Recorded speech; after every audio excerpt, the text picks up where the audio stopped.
Sit down for now. So.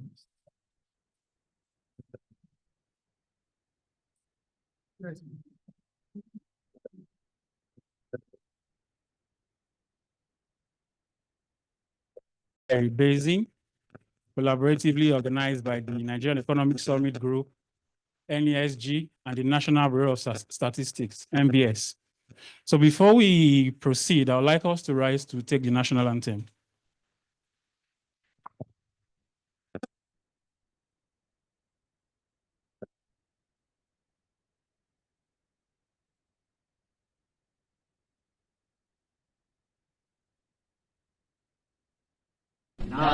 Nigeria, we hail thee, our own dear native land.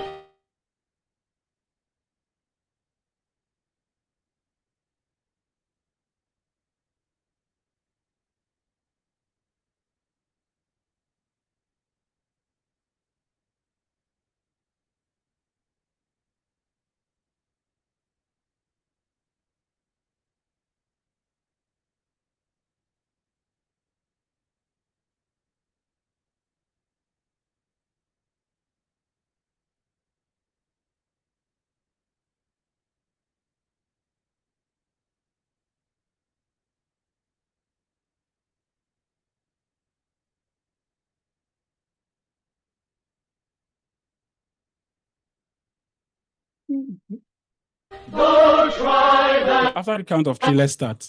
Tongue may differ. 1, 2, 3. Brotherhood we stand. Nigeria, we hail thee, our own dear native land. Though tribe and tongue may differ, in brotherhood we stand.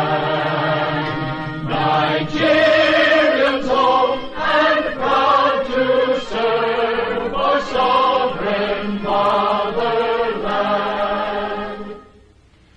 Our flag shall be a symbol that truth and justice reign.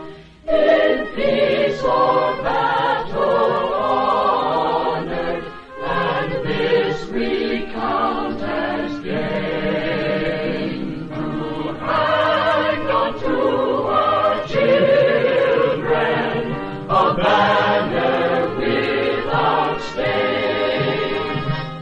Oh God of all creation, grant this our one request. Help us to build a nation where no man is oppressed. And so Amen. Amen. I must say I'm really proud of our public sector. People present here, they really show that they are the public sector. We, the private sector, we struggle to but I believe many of the people in the public sector, they are from the time the national anthem was in vogue. We, the millennials, we sang Arise, O Come Patriot. But all the same, it's something that all of us must all learn. So thank you very much. You are welcome to this session today. The session is to deliberate on the GDP and the CPI rebasing that the NBS just embarked on. So with us here today, we have our amiable CEO, in the person of Mr. Dr. Tayo Adeloju, apologies, is the CEO of the Nigerian Economic Summit Group.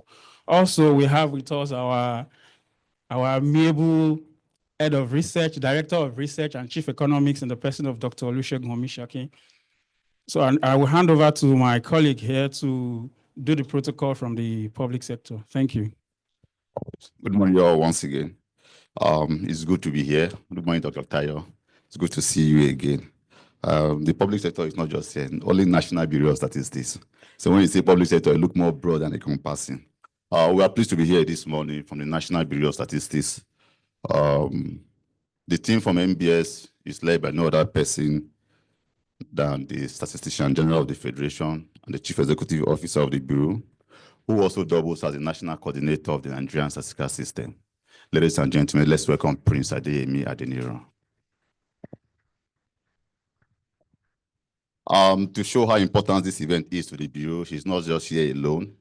He's here with some principal officers from the Bureau, experts from the subject matter as far as issues of GDP and CPI are concerned. With him is the director in charge of prices and trade statistics, the department responsible for computing inflation for the country. Please let's welcome Mr. Ishaku Megida. Next to him is the director in charge of a department we call National Account, Energy and Environment Statistics. That's the department responsible for computing the GDP we hear in the news every day. Please let's welcome Mr. David Babalola. Also with him is the spokesperson of the Bureau, the director in charge of Communication and Public Relations Department, Mr. Sunday Joel Ichedi. Next is an assistant director and the desk officer in charge of a CPI, Consumer Price Index, Dr. Ayo Anthony. We also have, as part of the delegates from NBS, the desk officer in charge of National Account Division, under the director on the Department of National Account, Dr. Baba Madu. In our midst is also Mr. Moses Waniko, a principal statistician and also a desk officer from National Account Division. We'll hear more from him later as the workshop goes on. Mr. Moses Waniko. To be sure that you're on the safe side, we also came with our legal advisor, just in case the private sector wants to add funny. Our legal advisor is also here with us. Barrister Mrs. Mokwelola Adewale Adenichi. Mr. Isiri Ojo is also a technical advisor in the office of the CEO, National Bureau of Statistics. Mr. Isiri, you're welcome. Another officer with us is an assistant director in charge of assistant director of statistics, Mr. Sam Adakole Augustine. I think some are still on their way. As they arrive, we'll also introduce them. So these are the... Oh. Okay. I was told there's some person sitting at the gallery. So it's a large team from NBS. It's good to be here this morning, Doctor. Thank you, and we look forward to a very good workshop. We do hope that at the end of today, we'll have good ambassadors of statistics that will help us propagate the role of statistics in economic development. Thank you all once again. Yeah, thank you very much. So I also like to recognize in our midst Dr. Muda Yusuf. He's one of our panelists for today. He's our thematic lead for manufacturing thematic group. He's also the former DG of SCCI. All right. Yeah, you are welcome in our midst. Also, I'd like to recognize the presence of Chief of Economics, Head of Research among us, members of the NESG community, and stakeholders of the NESG, also members of media representatives, ladies and gentlemen present. So we'd like to proceed directly to the program, but before we proceed, I would like to just do a little recap of our agenda. So next, we'll be having a welcome remark from our CEO, Dr. Tayo Adoloju, after which we'll have opening address from the Statistician General of the Federation in person of Prince Adeyemi Adeniro. Later, we have setting the context from our Director of Research and Chief Economist, Dr. Olusegun Omishakin. We'll then be having presentation on the GDP rebasing from Mr. Moses Waniko from NBS, also, after which we go for tea break. Immediately after our tea break, we'll be having a presentation on CPI rebasing by Dr. Ayo Anthony, after which we go for our panel session and general question and answer. Then we close for the event. I'm pleased to welcome Dr. Tayo Adoloju to come and give us the welcome remark. Thank you.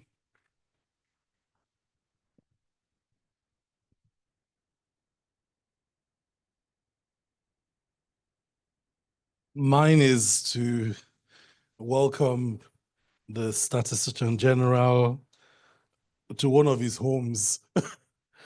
We view the National Bureau of Statistics as a a critical national stakeholder in economic governance and development in Nigeria. That has been our consistent view since the foundation of the NESG.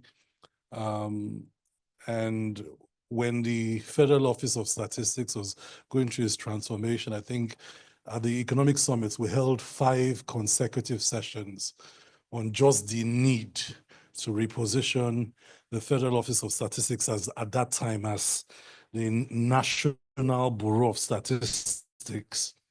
When the National Bureau of Statistics completed its transformation, at a summit, SG, we held a session that was specifically tagged National Data Accountability Framework. And the idea was that we wanted the Statistician General to lead the country into a different era where the evidence was driving the policy architecture of the country. Since then, I think what has happened is that we have increasingly grown in our trust and confidence in the National Bureau of Statistics. Your predecessor, and then of course the succession to the significant emergence of you as Statistician General has continued to show that we will go nowhere if the statistical system of the country does not match the demand. We also have been very deliberate about data demand, forcing the policy demand for certain type of statistical outputs to come out. Because it's one thing to be churning out data, it's something else for those that make policy to demand to see certain types of analytics, certain types of evaluation, certain types of data.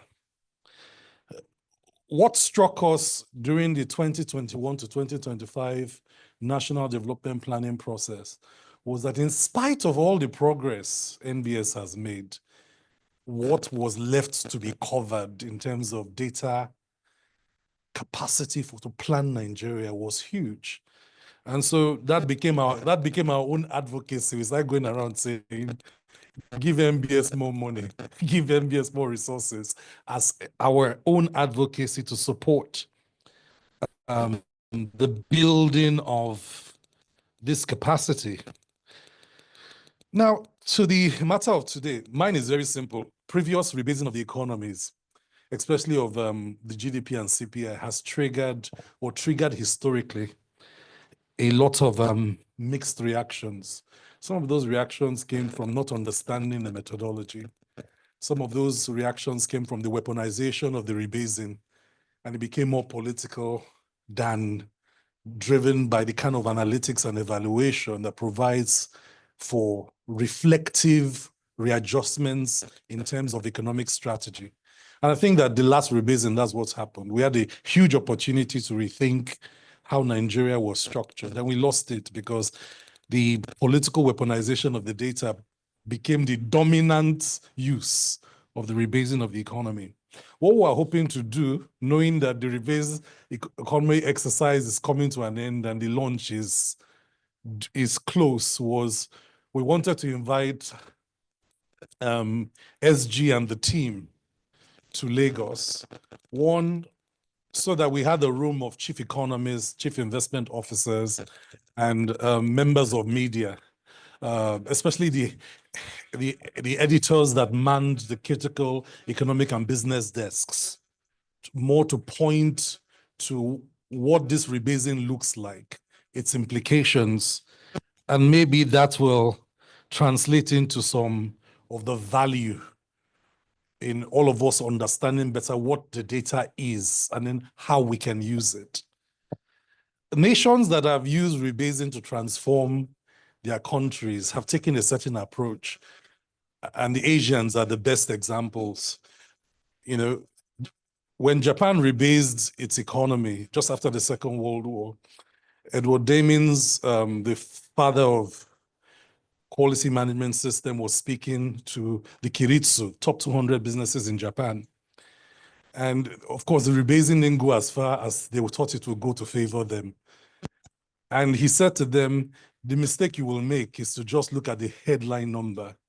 But if you make the data sweat, it will begin to confess certain revelations that will point to your future if you make the data sweat. So beyond the top line rebasing, because everybody's asking how big is the economy going to be or how small will it shrink?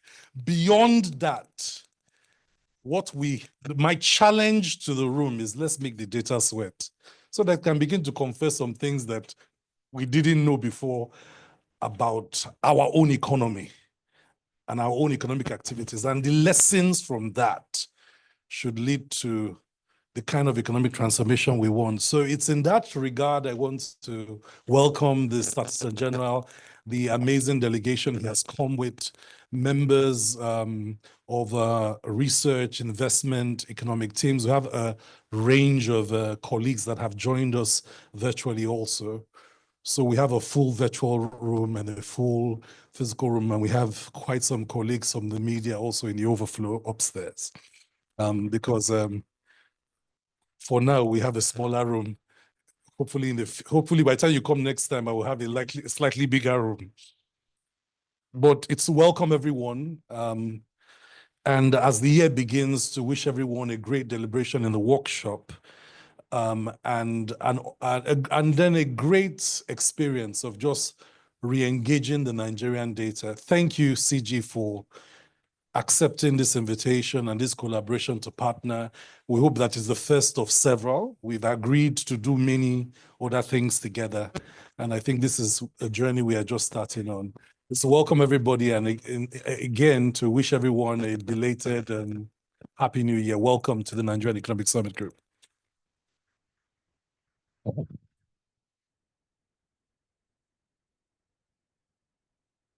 Thank you very much, Dr. Otaya Adeloju. Indeed, we need to depoliticize some of the things we do with data. So we'll go to the next item on the agenda, which is opening address from the Statistician General of the Federation in person of Prince Adeyemi Adeniran. Please welcome him.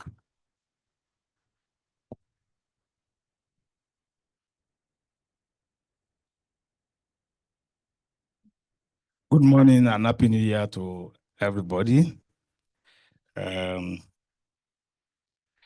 Distinguished ladies and gentlemen,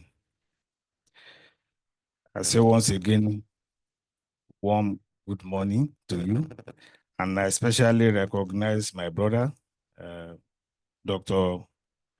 Munda Yusuf, for always being there to use our data in all his conversation at all times. And you are always ready to accept our invitation to attend all our events. Thank you so much. All the captain of industries here present, media representatives, you are all welcome to this event. I would like to join my brother, Dr. Tayo Adeloju, is the very good ambassador of National Bureau of Statistics from long time ago.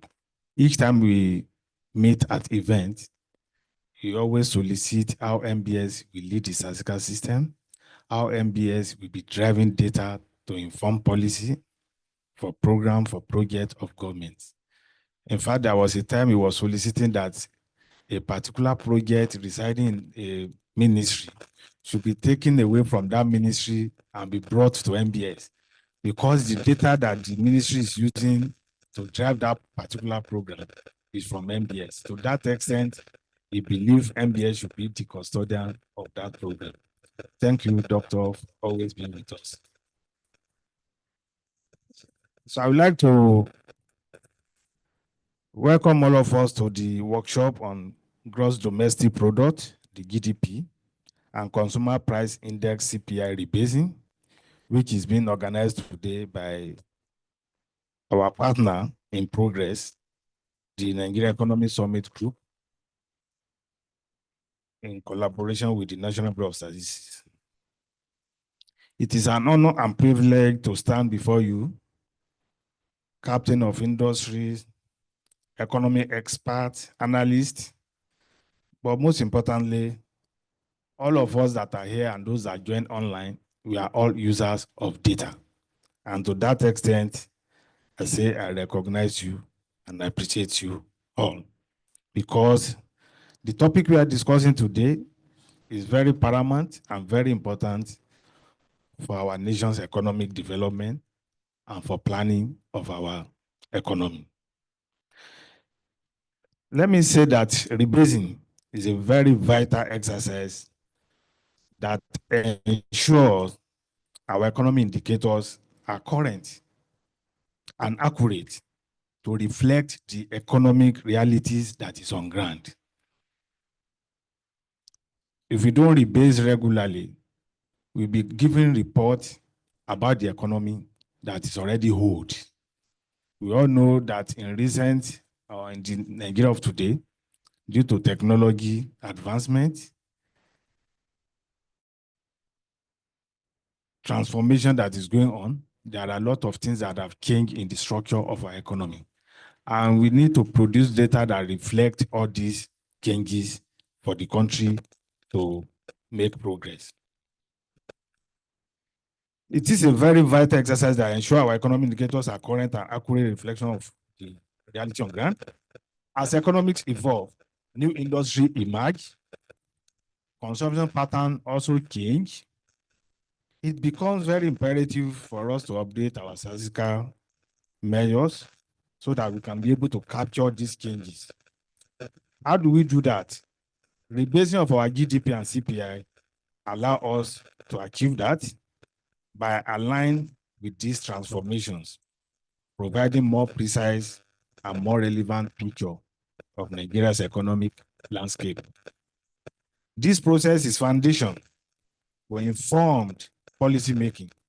If you want very precise and informed policy making, this rebasing exercise need to be done at this point in time. If you want policy to reflect and to transmit to the grassroots, we need to rebase at this point in time. If you want strategic planning by industries, by government at all levels, we also require this rebasing exercise that gives us the true picture of our economy and our consumption pattern. It is one exercise that NBS is conducting with significant importance and very professional in doing it. There are a lot of quality checks that are put in place. We'll be seeing with them when we are presenting. And there are a lot of consultations that we have done from different spheres of our life, government side, private sector side, civil society organization. We have also engaged the media executives to inform them about how we are doing the rebasing. If Nigeria is to make the desired progress and development, it is imperative that NBS, as the producer of official statistics, play its role adequately in providing timely, accurate, and reliable statistics to inform all users, both in the public and in the private sector, to enable them design, plan, and implement policies and programs that will lead to the attainment of national objectives. Our mindset in undertaking this critical assignment is to ensure that our processes are open. We are open to the methodology because it's a standard methodology, best practice all over that can compare with any methodology in the world. And we are engaging, we are collaborating to also get feedback from our stakeholders. So it is a very rigorous exercise, and we are making sure that as much as possible, we leave no stone unturned in our bid to measure and report accurately the size of our economy and the level of prices change in Nigeria. You are welcome. Today's workshop is exemplify our commitment to collaboration and stakeholders engagement. We recognize that the credibility and utility of our services are enhanced through the active participation of diverse stakeholders, including private sector operators, academia, economic expert and analysts, like somebody that just entered now, media executives, civil society organizations, governments. As we proceed with the finalization of the rebasing of GDP and CPI, I want to highlight this key point. The rebasing exercise is designed to ensure that our economy indicators accurately reflect the current structure of our economy, incorporating new and emerging sectors. We all know that when this government came into power, they created new ministries, marine and blue economy, communication and digital economy, art, entertainment, and culture. All these new sectors they are new, they are emerging, and they are not well captured in the last rebasing. We have made concerted efforts to ensure that we capture their activities, and then we'll be measuring them accurately as we make progress. Not only this, we also like to update our consumption basket. We know that we have about 740 items in our basket that we use to compete inflation now. We'll be seeing what we have done to upgrade that in the presentation. Also, we are looking at our methodology.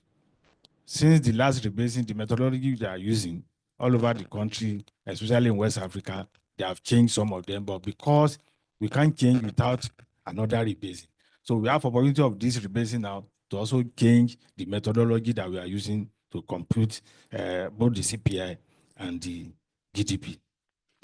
Through this open process, we are further committing to maintaining an open dialogue with all stakeholders. Your feedback and insights are invaluable to us, and we are dedicated to addressing them and give us feedback. And then we are assuring you that we are going to take this feedback home and we use it in our rebasing exercise. This workshop is a platform for knowledge sharing, for discussion, for engagement, and for collaboration. You can be rest assured that your insight and suggestion, we take them back home and we effect them where necessary. In conclusion, I would like to extend my heartfelt thanks to NESG, very good partner, for organizing this workshop. It is a platform that we are eager to catch on. Immediately you told us, because we have been looking for opportunity to address captain of industry, economic analysts, for them to know what we are doing and give us feedback and also suggest how best we can improve on the rebasing exercise. Together, we can ensure that our national statistics are not only robust and reliable, but they are going to reflect our diverse dynamic realities in the country. On this note, distinguished ladies and gentlemen, I want to thank you for creating time to attend this workshop, and we look forward to very engaging, very insightful workshop today. Thank you, and God bless.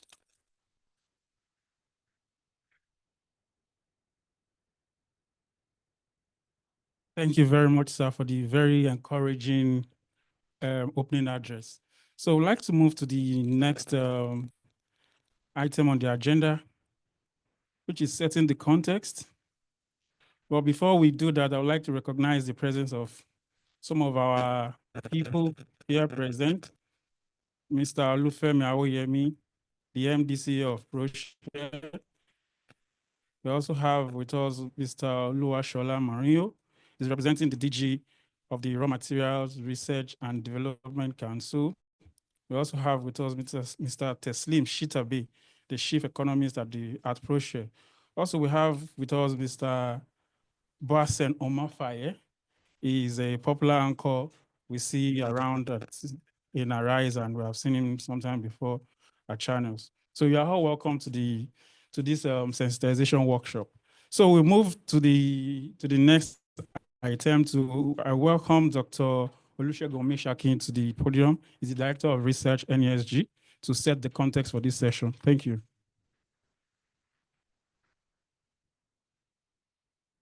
Yeah, good morning, everyone, again.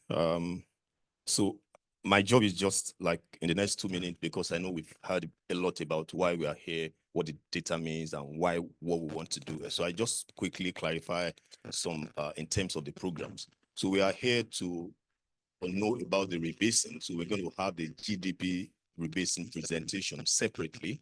We're going to have some technical presentation. After that, we'll go for a break. We'll come back. We'll do the same thing for CPI. After that, we'll then have the panel, or kind of a Q&A session. where all the questions you are having or during the presentation, please note them. Every question you have, note them. During the session, you have the opportunity to share what you've heard, because we know most of the time we don't want people to be thinking about CPI before we do the presentation of CPI. But when we do all the presentations together, we can then have a better way of understanding what is going on. We know this is an important session, because we know that mostly everybody here, we are all users of data. And so we want to really make sure that we would optimize the opportunity that we have here. Thank you very much. So let's go straight to the. Thank you. So without wasting so much of our time, we'll go straight to the presentation on GDP rebasing, which will be done by Mr. Moses Waniko. He's a data analyst at the NBS, and we have seen his details on the screen. He's currently the technical assistant on data analytics to the Statistician General of the Federation. So he's a statistician with over a decade of experience in national accounting. He holds MSc in economics from the University of Abuja, and as so many other information you can read about him on the screen. So I want to welcome Mr. Moses Waniko to come and present the GDP rebasing. Thank you very much.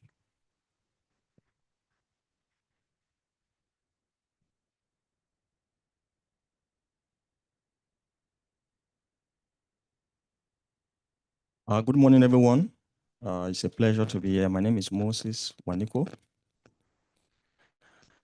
I'm going to be taking you through the presentation of GDP rebasing.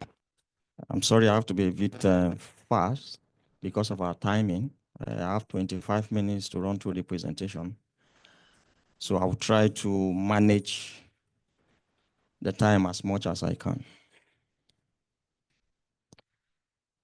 So NBS, it's important to quickly talk about NBS, who we are. NBS is the authoritative source of official statistics. The NBS does this through, or is empowered by 2007 Statistical Act, to coordinate national statistical system, to advise government at all levels on statistical matters, to develop standard statistical methodologies for the country, to collect, analyze, disseminate statistical information. The NBS also develops comprehensive national socio-economic database. And then the NBS helps to provide like a focal point, having a relationship with international agencies where we can discuss statistics and, of course, improve methodologies.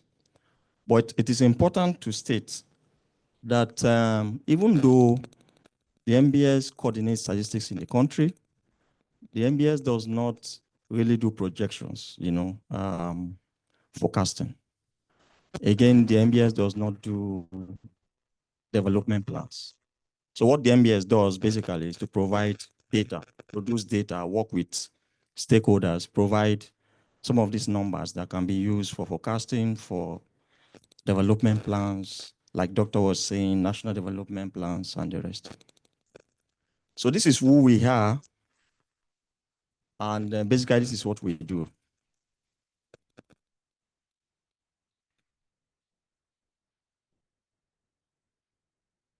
Appears it's not moving.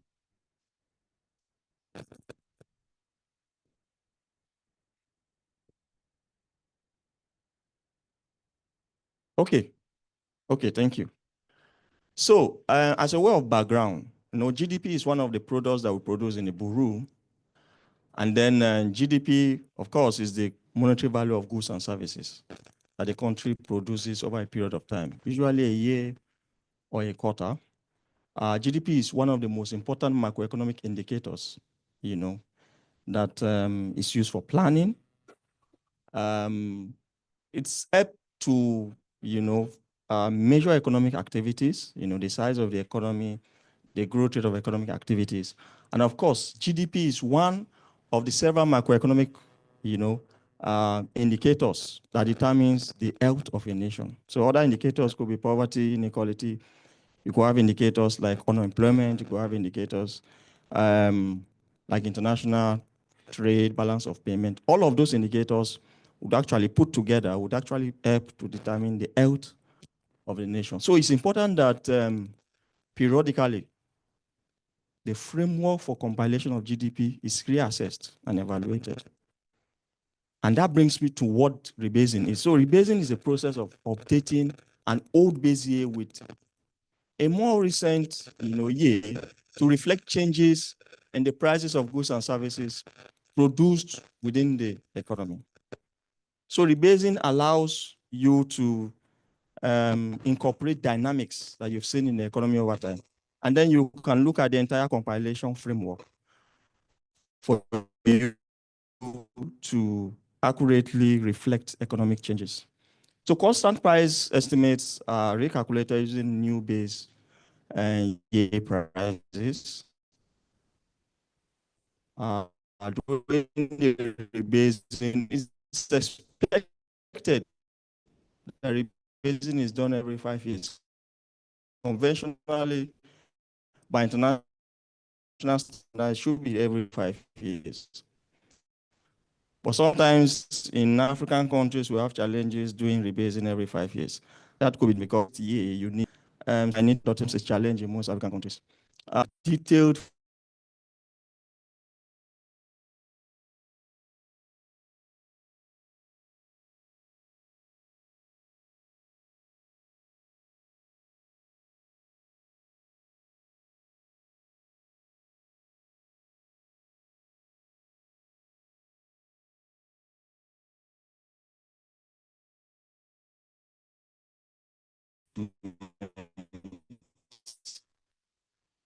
sometimes you see changes in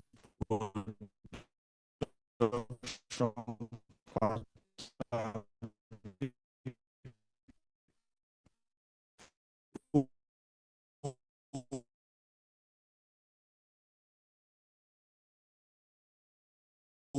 begin to go, and then you want to do more trading now. Products in the a rebasing. Now, in conducting a rebasing, usually there is a framework that is used, and that's from international manuals, internationally agreed concepts, definitions that are used for rebasing.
Usually there is SUT that is constructed. The supply and use table is the SUT, is the framework upon which a rebasing is done. SUT is a matrix that contains detailed industry and product breakdowns, and it is used to provide a new benchmark for rebasing. So the SUT has a lot of information. It contains information for the three approaches of GDP. And the good thing about the SUT is that it has, information at product level. So for instance, if you are looking at agricultural production, maybe crop production, you'll be looking at maybe growing of series, growing of Ubers at the SUT level. So the SUT has 46 industries, 217 products currently that we've constructed. So the choice of the base year. So we decided to pick 2019 as the base year. The last base year was 2010 for Nigeria. This base year is 2019. And why we picked 2019 as a base year is because there's relative economic stability in 2019. You agree with me that in 2020, 2021, we had issues around COVID. 2022, we're recovering. 2023, we had the election, we had a lot of domestic issues, like the cash crunch and the rest. So we agreed to pick 2019 as, the base year because it's very, very important that during the rebasing, there is economic stability, relative economic stability. And secondly, during 2019, we had a major survey, Nigerian Living Standard Survey, which provides information of household final consumption. So that became one of the reasons why we used 2019 as a base year. And then, of course, we also made some consultations with the IMF on this. Thank you. So the data for the rebasing. So we have a list of data sources that we used for the rebasing. One very important data source is the Nigerian Living Standard Survey. This is about the biggest household survey, in the country currently. So we used Nigerian Living Standard Survey 2019-2023. That provides information on household expenditure and information on the informal sector. Again, we use National Business Sample Sensor and Survey of Establishments conducted in 2021 as a major survey which provided information on establishments, majorly formal sector establishments.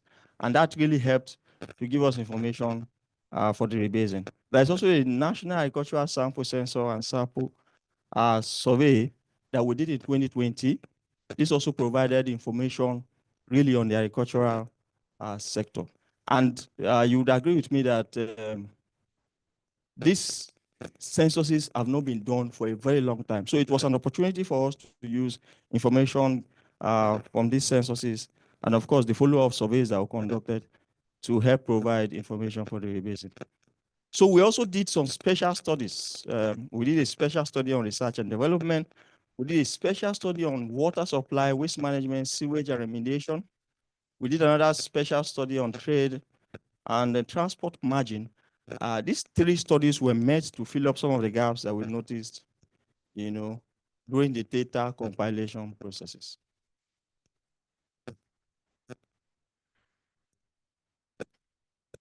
Collaborations that we made with NBS. So we noticed that we needed to make certain collaborations with major MDAs because some of these MDAs are very, very important in the work that we do. We did collaboration with Federal Ministry of Communications and Digital Economy to provide information on digital economy. Because a lot of digital activities today, you would agree with me that in 2010, we had less of digital economic activities compared to today. Today, you could buy things with Jumia, you could buy things online, you could do a lot of things, digitally. So we got some very good data from that collaboration. We also had a collaboration with Federal Ministry of Foreign Affairs in order for us to measure information around the presence of international organizations, like the IMF, the World Bank, and the rest. Then we needed information on embassies, operations of embassies in the country. So that collaboration was very useful and handy. We also had a collaboration with Federal Ministry of Solid Minerals Development, which really helps to provide information on solid minerals in Nigeria. Federal Ministry of Art, Culture, and Creative Economy was one ministry we had collaboration with because of the significance of this sector. The art creative economic sector has really grown very big now, and then there is need to properly measure that sector.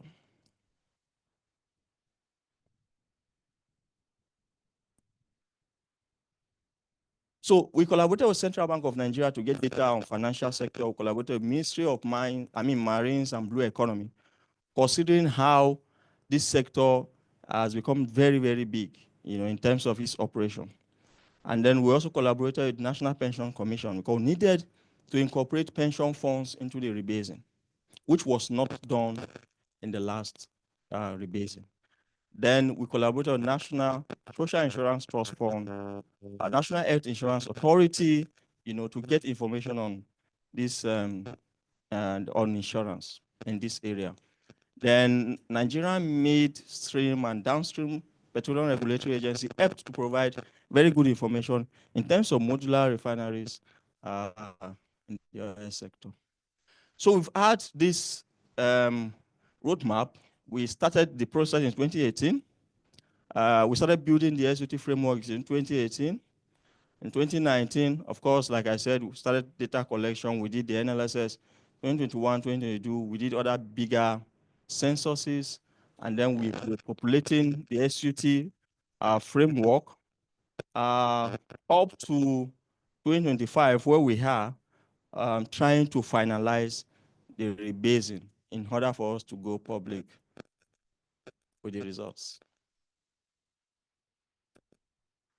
So sensitization workshops and presentations made. We've made some sensitization workshops in order for us to really work with stakeholders and then bring in their thoughts in what we're doing. We needed feedback on some of these issues, in terms of GDP compilation, yet of using the data itself. So we did some sensitization workshops with major ministries, departments, agencies of government.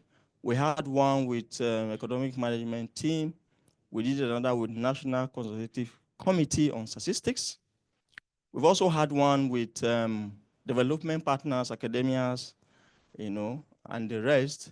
We've done some sensitization workshops, again, with experts, analysts, media practitioners, and the rest. And the idea was to really bring in their input and have their thoughts factored in the process.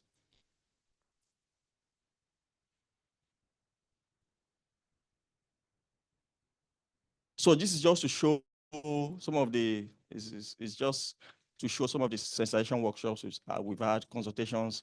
We had one in Abuja, Continental Hotel. We had another one in Greece Continental Hotel in September 2024.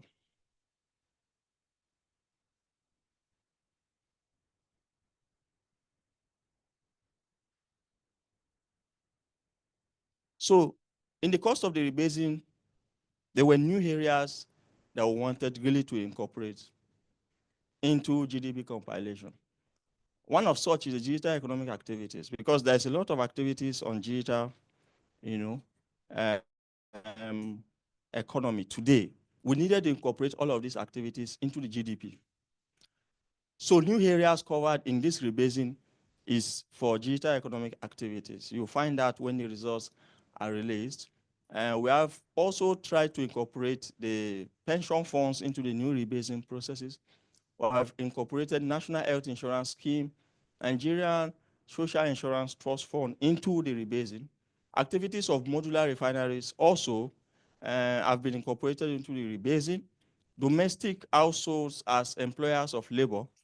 This is something we did not measure in 2010 base year, but now we're measuring this. Quarrying and other mining activities, you agree that there are a lot of informal activities in this area. We needed really to measure this. Then coverage of illegal and hidden activities. So we did a bit of that coverage in the recent rebasing. So fundamentally, these are areas that we've incorporated in the new rebasing.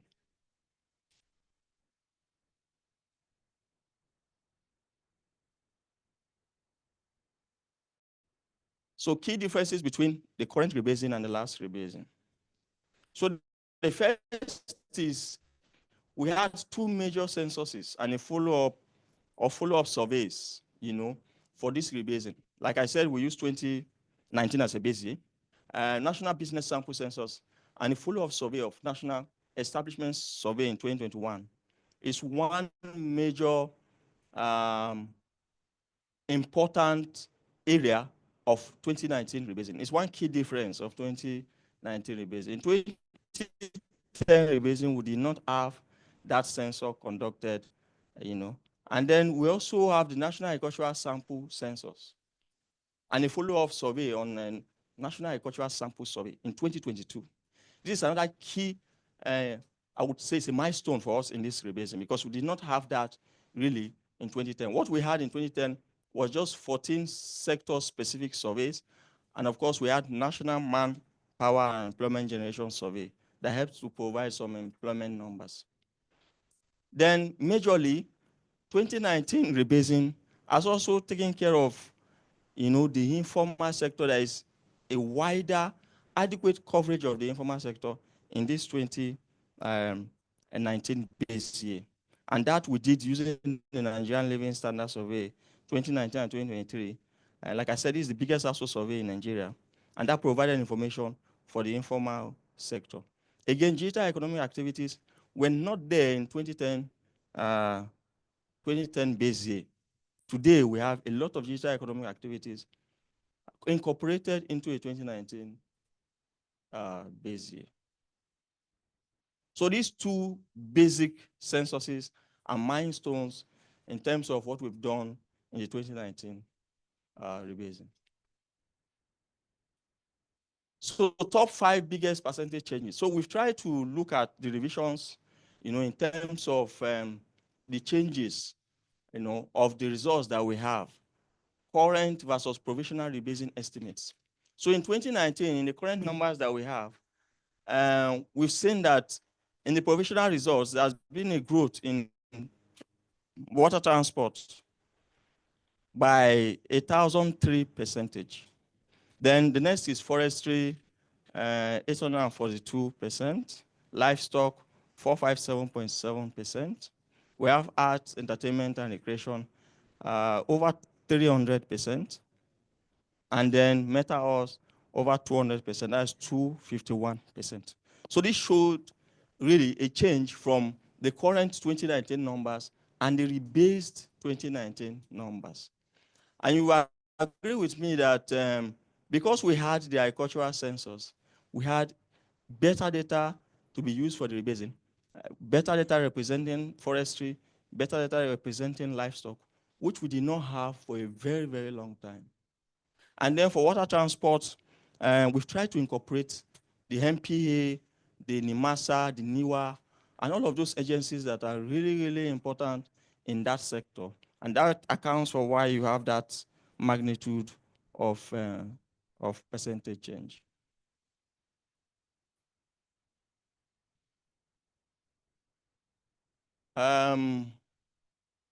Okay, so this is to show the provisional numbers and top 7 industries. Now you have the current, you have the provisional weights. So this is really the weights in terms of the structural changes that are expected in the economy during rebasing. We've observed that in the current 2019 numbers, the weights, the top 7 are these: crop production, trade, crude petroleum, telecommunications, real estate, construction, food, tobacco, and privileges. And then in the provisional numbers of 2019, we realized that it appears that crude petroleum has shifted to number 5. And then real estate moved to take the position of crude petroleum, which is number 3. So there's been a shift in the weights and position in terms of ranking of crude petroleum, natural gas, and of course, real estate. So others have maintained their weights, ranking positions.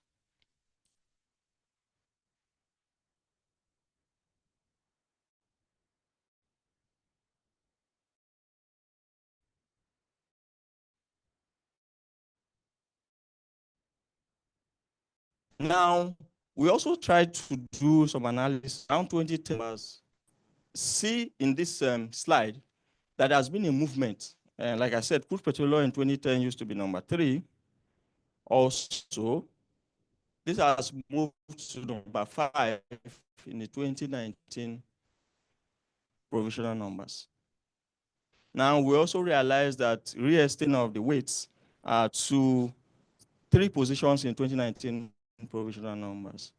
And then in 2010, we had food, tobacco, and privileges as position 6. Now it is in 7th. Now public admin completely has moved out of the ranking for 2019 base year.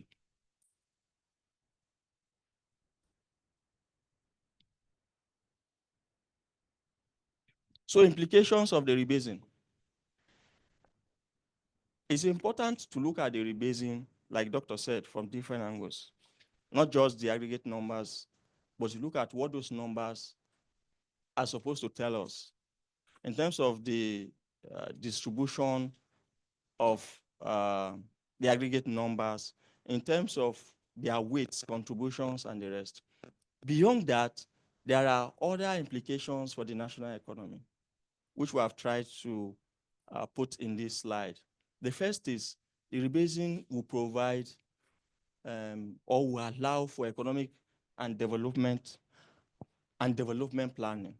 The second is that the rebasing will really help to provide growth trajectory for the economy. So beyond this, it's important to also state that after the rebasing, there are certain things that we expect that might change. Changes in the size and structure of the economy is one. We expect that the size of the economy will be bigger. And of course, the structure, which I tried to explain earlier.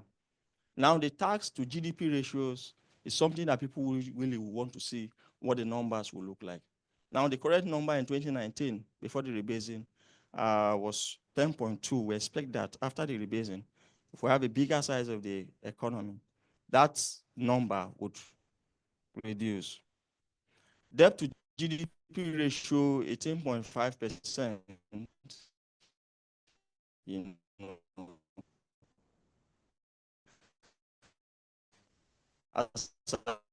As September 2019, would also reduce of that, and then you do that with the population numbers to get the per capita income numbers. We expect some level of improvement. So next step, validation of results. We are currently concluding the rebasing. We need to validate the results, and then we have to do a launch. We're looking at the end of January to do that launch, to disseminate the numbers. And then usually there is a post-rebasing activities that would happen to percast the numbers, 2019 to 1981 or beyond, in order to have time series, numbers for further analysis. And then benchmarking, we currently have quarterly numbers for the GDP. There's need to benchmark those quarterly numbers to the annual numbers, given the rebasing. The challenge that we have really in terms of this entire process is poor bookkeeping and documentation records, which, of course, you'd agree with me is a major challenge in terms of statistical operations and data inquiry, particularly in the informal sector. In conclusion, GDP rebasing is considered a very important exercise for the nation. Its success requires a full commitment and cooperation of all stakeholders.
Then we have opportunity to ask questions on the two presentations. Please, let's go for our tea break. Thank you. Also, while we are going for our tea break, I'd like to bring to your attention that we'll be having our macro outlook launch on the 23rd of January 2025. As we have you here today, we'll appreciate if you can also grant us, honor us with your presence at that event. It promises to be also very, very engaging and interactive and insightful. So we appreciate your presence on the 23rd of January 2025. Thank you. So you can go out there to have your tea break. And we do that for the next 10 minutes.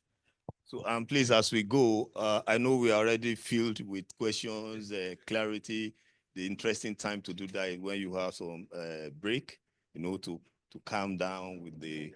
And I know as we've seen, it's very interesting, very direct. And thank you very much for the presentation. I think that's like so direct. So please, let's do the same thing when we come back, put our questions down, and then when we hear from the CPI, you are sure we'll have a very interesting conversation here today. Thank you very much.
Please, let's come in.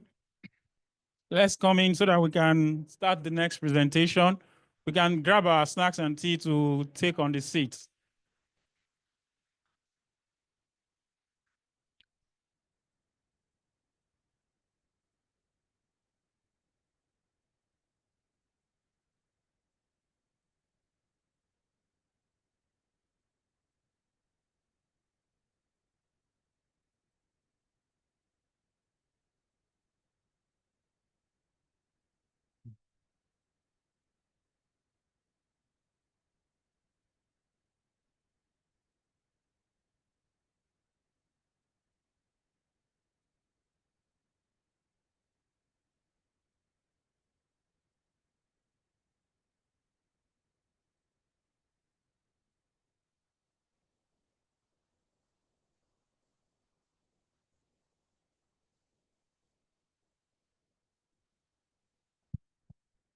Please, let's come in.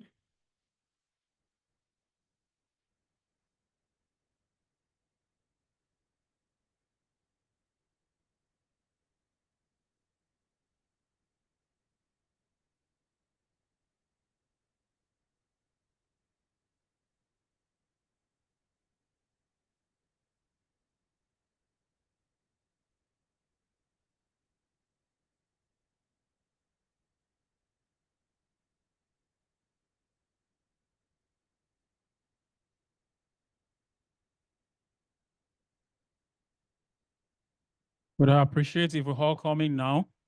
Our time is fast spent.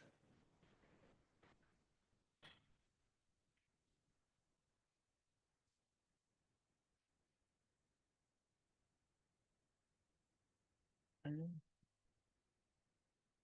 feel the listener and when the speaker is banging, I want to make him. I'll try to.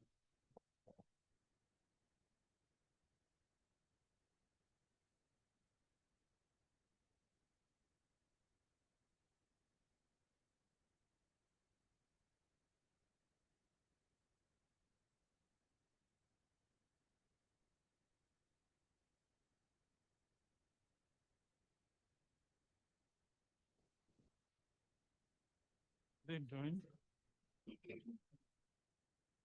Up.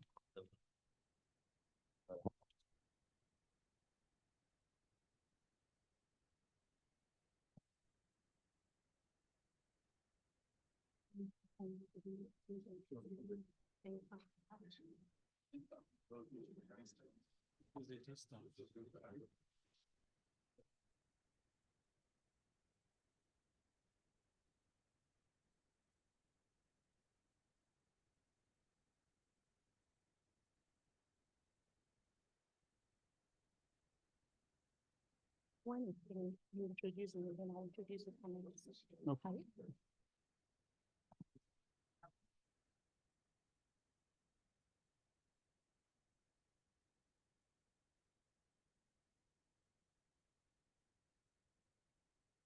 Please, let's come in.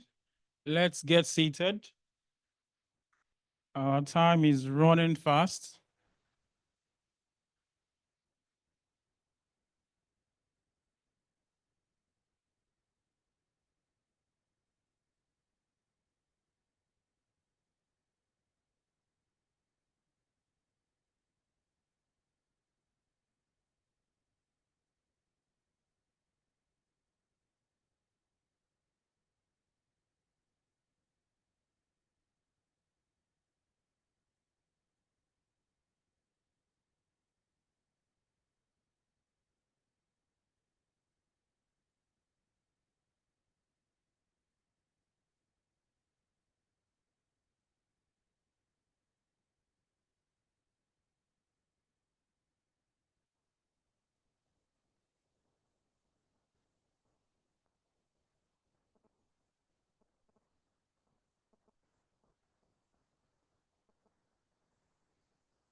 Welcome back, everyone.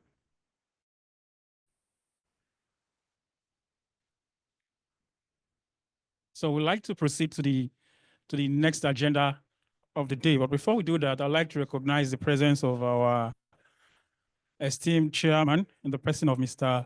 Olaniyi Yusuf. He's the chairman of the NESG board. Welcome, sir. Yeah, so we'll move to the next presentation, which is on the CPI rebasing. And the person to be doing the presentation for us today is Dr. Alejandro Anthony. Dr. Anthony is the head of Price Statistics Division in the Department of Price and Trade Statistics of the National Bureau of Statistics. He's a career civil servant, a researcher, an economist, and professional statistician with a macroeconomic statistic as his core area of competence. He has his first degree in economics from the then University of Ado-Ekiti. He obtained his master's and doctorate in economics with specialization on monetary and development economics from University of Abuja. He has over 12 years of experience, and he served in several capacities in different public organizations, among which is the National Technology Development Agency, where he served as the head of statistics, project monitoring, and evaluation unit.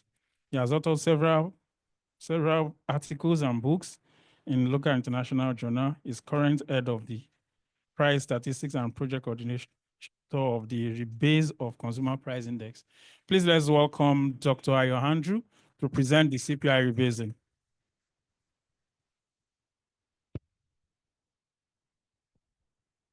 Good morning, everyone.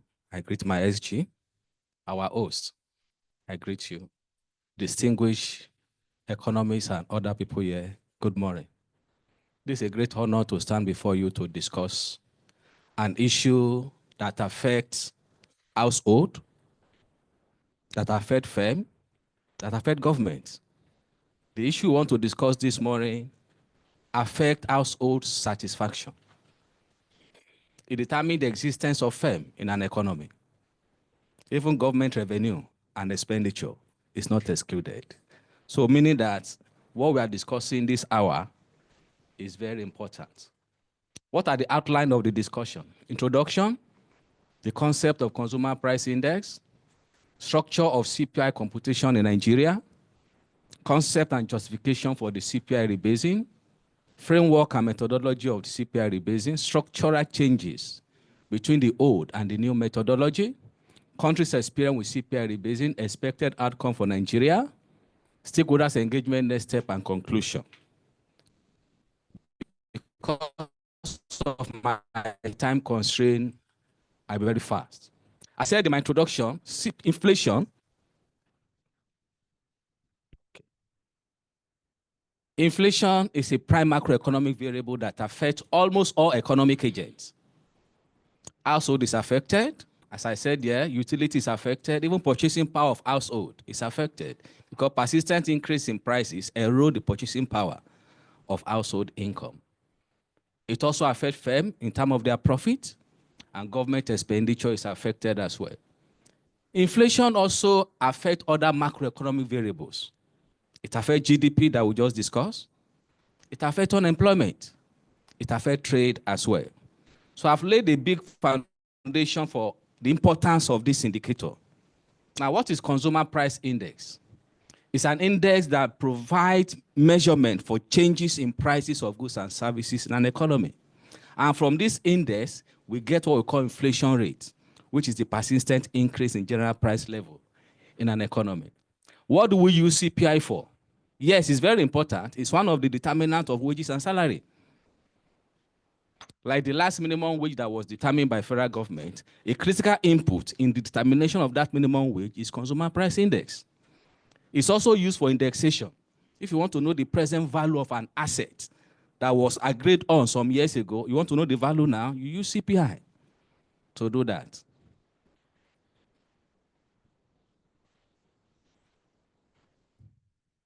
Structure of CPI computation in Nigeria. Presently, our base year is 2009.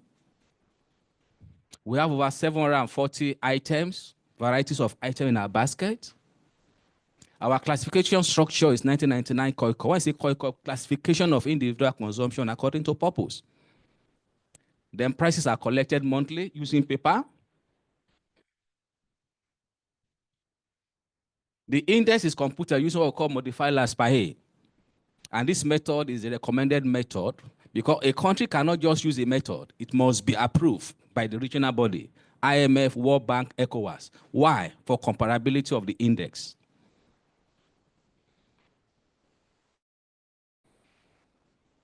I'm trying to give us the background of the current structure of CPI computation so that we can well appreciate where we are going to when we get there. Now, what is the meaning of CPI rebasing? It's all about changing the price reference period and the weight reference period and bringing them closer to the current period. When I say price reference period, base year. Weight reference period, the year the survey that gave the household consumption pattern, the year that the weight was conducted, the survey was conducted. So presently in Nigeria, our price reference period is 2009 and the weight reference period 2009. Now CPI is beyond adjusting this weight and price reference period. It also involves adjusting the methodology where need be in the computation of the indicator. And the exercise should be carried out every 5 years. That's the best practice.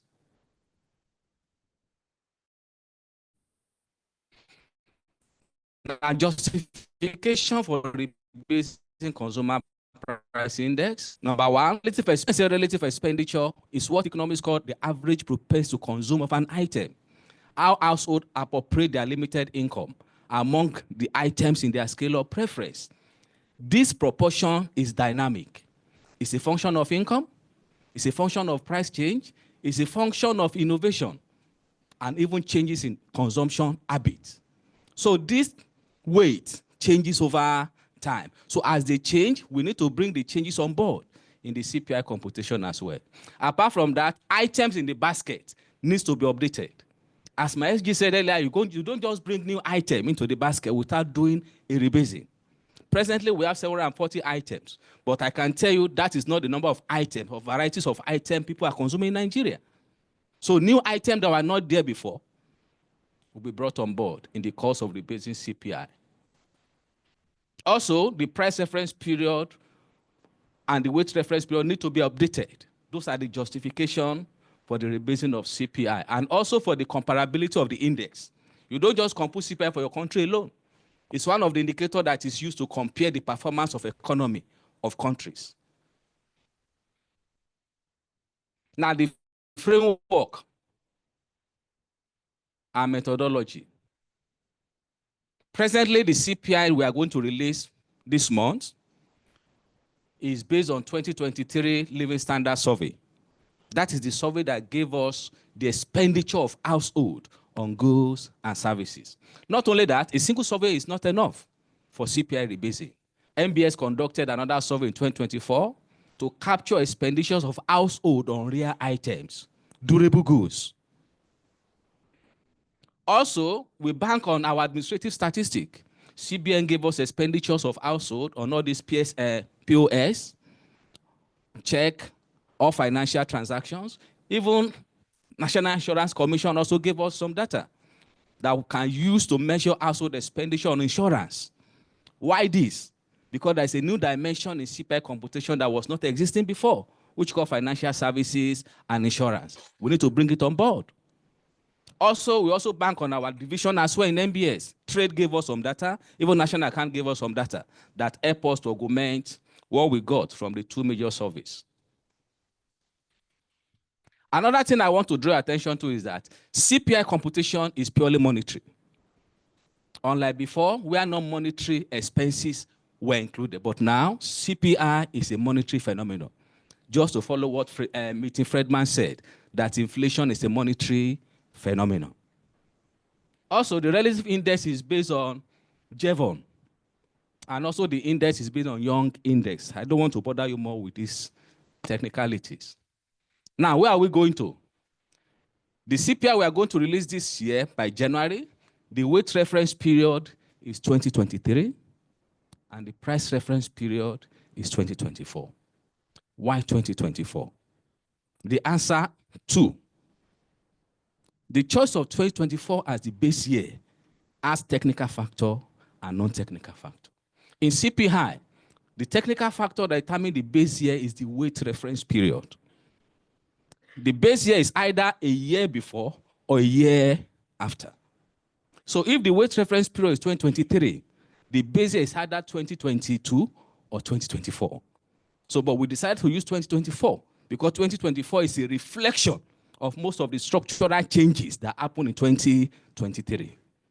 So it means that 2024 is a reflection of the shift in subsidy removal, unification of what? Exchange rate. So 2024 reflects the behavior of prices based on the changes in this structure of the economy. So those are the two major reasons why we chose 2024, which is relatively more stable compared to 2023. The framework continue. Presently, we are using 1999 classification structure, but we are moving to 2018 structure. And what is the difference? 2018 structure has 13 divisions meant for CPI computation, What is the additional division? It's called financial services and insurance. I believe most of us spend a lot of money in financial services, POS, ATM transactions, so that is captured there. Also, our data collection, we are moving from paper to digitalized mechanism for data collection.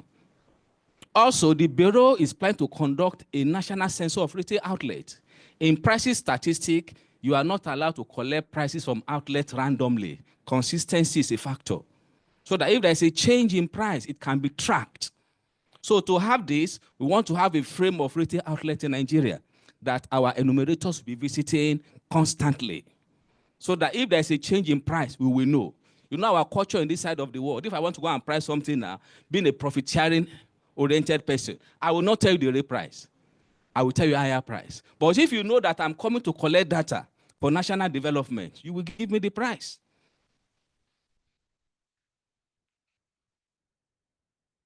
Thank you. Structural changes between the old and the new. I'm going to the real area, my people. The old and the new. The old, which I call the current CPI, has 740 varieties of items. But now, after the survey, we have 960 varieties of items, over 200 items added to the basket. Meaning that the CPI we'll be releasing now will be more inclusive, more items in the basket. Also, 1999 classification structure. Now we are moving to 2018 structure that have additional division. Paper, digitalized. Base year 2009, base year 2024. Then the index, long-term relative, yes, short-term relative. What is the advantage of this one? With short-term relative, there can be substitution of outlets. If an outlet is no longer existing, you can easily substitute instead of waiting for another rebasing year. That's the drawback of long-term relative. Now, from the survey conducted, this is the current consumption pattern of Nigeria. We have 13 divisions. Food and non-alcoholic beverage, in the old weight, is 51.8. But in the current consumption pattern of people living in Nigeria, I'm not saying Nigerians now, CPI is a domestic concept, not a national concept. Foreigners are Nigerians as well, and they buy goods and services. So this is the consumption pattern of people living in Nigeria. Food and non-alcoholic beverage has reduced to 40.1. I will tell you the reason. That does not mean expenditure on food has reduced. The classification structure can also be a factor. If you look at division 11, which we call restaurant and accommodation, under that division, some of the expenditures of household on food are already there, which we call meal away from home. Many of us spend money on food outside our homes. That is included there. And if you look at that division, it moved from 1.2 to what? 12.9. Another factor there is that if you look at that division 11, it has accommodation services. Accommodation services here also include the money we spend on our children in hostel, both primary to university. That's another justification for that shift, not just meal away from home. Unlike the old method, that expenditure on accommodation in school was in education. But now, many of us know many of our children in universities, secondary school, primary school, and we spend a lot of money in paying for the accommodation. That is the reason. Another important captivating change there is transportation. Transportation moved from 6.5 to what? 10.7. I think that is logical. We spend a lot of money on transportation today because of the increase in what? Services, price of goods and price of services in that sector. Another captivating thing there is health. Health. Okay, sorry. Okay, sorry, thank you. 3.0 to what? 6.1. Health is highly inelastic. Am I communicating? Yes. Whatever the price, you have no option than to do what? To go for it. So this is the behavior. And one of the variables in CPI competition today that you don't play with is the weight. Two variables determine inflation rate or CPI, changes in price and the weight. So this is a major finding. And if you look at it very well, weight is dynamic. When I say weight, relative expenditures of household on goods and services. It's a function of what one of my mentors mentioned yesterday on here. It says substitution effect and income effect of price change. It's evolving. I believe you'll be hearing me where it is now, but it's not here. When he was saying it yesterday, I said, thank God, this man is saying what we want to discuss today. That inflation in Nigeria is moving up and is being stable because substitution effect and income effect of price change is dynamic. And that is what he's speaking here. To optimize my time, apart from our normal headline inflation, core inflation, food inflation, the CPI rebasing, we are going to the new CPI rebase that will be released this year, January, as other indices that have never been released before. Number one is services index. At what rate is prices of services in Nigeria increasing? People want to know. Education, health, transport.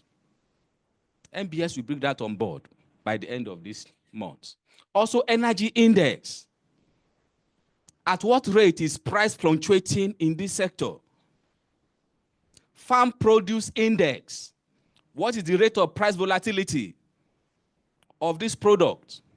Even goods index, tangible. At what rate is prices of item in this sector moving? So these are the special indices that we are going to release by January at the end of this month by the grace of God. Now, countries' experience. Now, what I want us to note is this. Rebasing of consumer price index does not guarantee reduction in inflation rate or increase in what? Inflation rate. What determines the result of the inflation rate is the interaction of two variables. The current prices and the base what? Prices. When we say current prices, prices of goods and services in January compared to the base prices, which is 2024. So nobody can predetermine and say, this is what the inflation rate will be after rebasing. No. See, some countries rebase, their inflation rate immediately go up. Some do what? Come down. Look at Uganda. This is month-on-month figure. Before their rebasing in 2021, their last rebase year was 2009. On a month-on-month base, after rebasing, before rebasing, the inflation was 2.3%. After the rebase figure was released, 2.7%. An upward movement in the inflationary pressure. South Africa, their current base year is 2021. Before 2021, their initial base year was 2010, about 11 years gap. What is the inflation rate before rebasing? 5.9. After rebasing, 5.7. A marginal decline. Kenya, their current base year is 2019. Before 2019, their base year was 2009. Before rebasing, 4.7%. I've said it's month-on-month base. The following month, 5.1, an increase. Singapore, 1.3 before, is 0.57 after. Ghana, 7.8 before, 7.6 after. Then Nigeria, as of the last rebase that was done, which is 2009, not the one we are doing now. We just want to learn from our history. Before the rebase is 0.7 month on month. After rebase, 2.20, an increase. So what is the purpose of this line? To let the stakeholder know rebasing does not automatically mean your inflation rate will come down or must go up. It's a function of the current inflationary pressure. Expected outcome for Nigeria, What we are sure of in NBS is that CPI that capture changes in price of moguls and services will be released. That is certain. Inflation rate that reflect current inflationary pressure shall be released. Improvement in methodology used for the composition of the index also shall be released. As I said, presently we are using long-term relative, but we are going to short-term what? Relative. That will help us. And short-term relative capture current inflationary pressure. We'll be comparing one month with another month instead of comparing long-term. Long-term carry accumulated inflation. And these are some of the things you see some countries say 3%, 20%. Let us show the current inflationary pressure of our economy. We have engaged many stakeholders and the engagement continue. Next step, we are going to compute computation of January 25 CPI using 2024 as the price reference period. After that, we are going to link so that we can get the year-on-year index. Then computation of January month-to-month and inflation rate and the year-on-year inflation rate. After that, we call for validation. Then the launching of the results.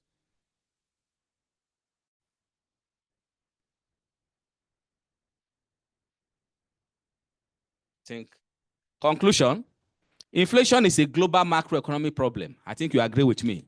It's not peculiar to Nigeria. That both monetary and fiscal authorities are battling to address. Improvement in the methodology used for the computation of the index is an essential tool for monetary authority to achieve price stability. Rebasing of CPI will produce inflation rate that reflect true market condition in Nigeria. Thank you, thank you, thank you.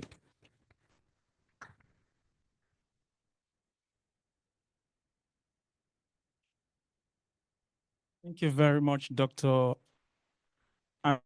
Anthony. It's quite elaborate.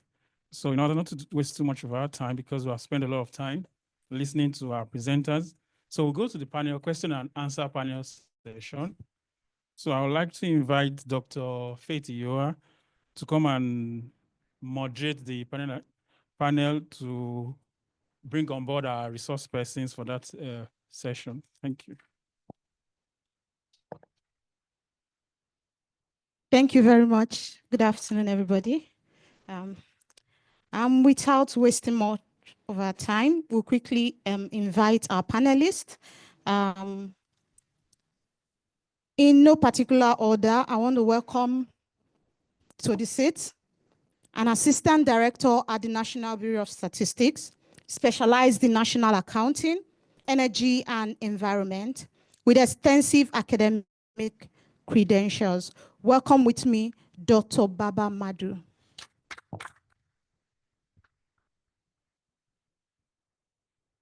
Join me to welcome the head of the Price Statistics Division at the NBS.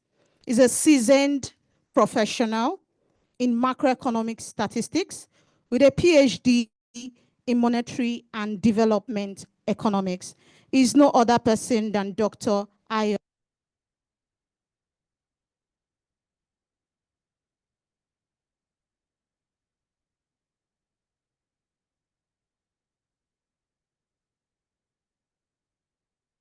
And Chief Economics at ProShell Nigeria Limited, with over 30 years of experience in investment banking, financial, journalism, and corporate finance. To join us, we have a well-regarded economist and founder of the Center for Promotion of Private Enterprise. Is the thematic lead of the NESG Manufacturing and Mining Policy Commission. Is Dr. Muda Yusuf.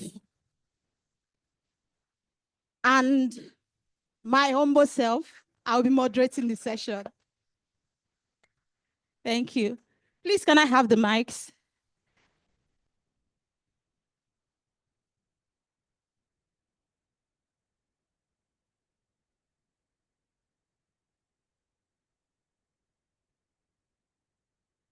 Okay, thank you very much. I'll go straight to the first question, and I'll direct the first question to our private sector expert, the person of Dr. Muda Yusuf and Mr. Teslim. I'd like to ask you both, based on the just presented CPI and GDP rebasing, what are your thoughts about the rebasing exercise? And what do you think could be missing in the process? Thank you. Can Dr. Muda answer for us? Yeah, thank you very much. And let me also appreciate the SG and NBS for this initiative. First, let me say that from a private sector point of view, these data are very critical for two things. One, the business strategy of businesses, because you need data to be able to craft your business strategy. So it has been helpful so far. And the fact that we are now having this rebasing, which now updates the data and improve its currency, is something that will be very, very beneficial to the private sector and manufacturing, all other sectors actually. The second point is about advocacy. We need data to advocate effectively, just as we say in NESG. Advocacy has to be evidence-based, and you cannot have a better evidence than data. You know, so from that point of view, I think it is very, very important. For the general matters of general principle, I would like to say that we need to re-examine the issue of weighting when it comes to GDP growth. Because what I've noticed is that you have some sectors which are not particularly so consequential in quotes. Sometimes they post fantastic growth, or they come with major contraction. Whereas sectors that are really critical, like agriculture, like trade, like manufacturing, they are not doing well.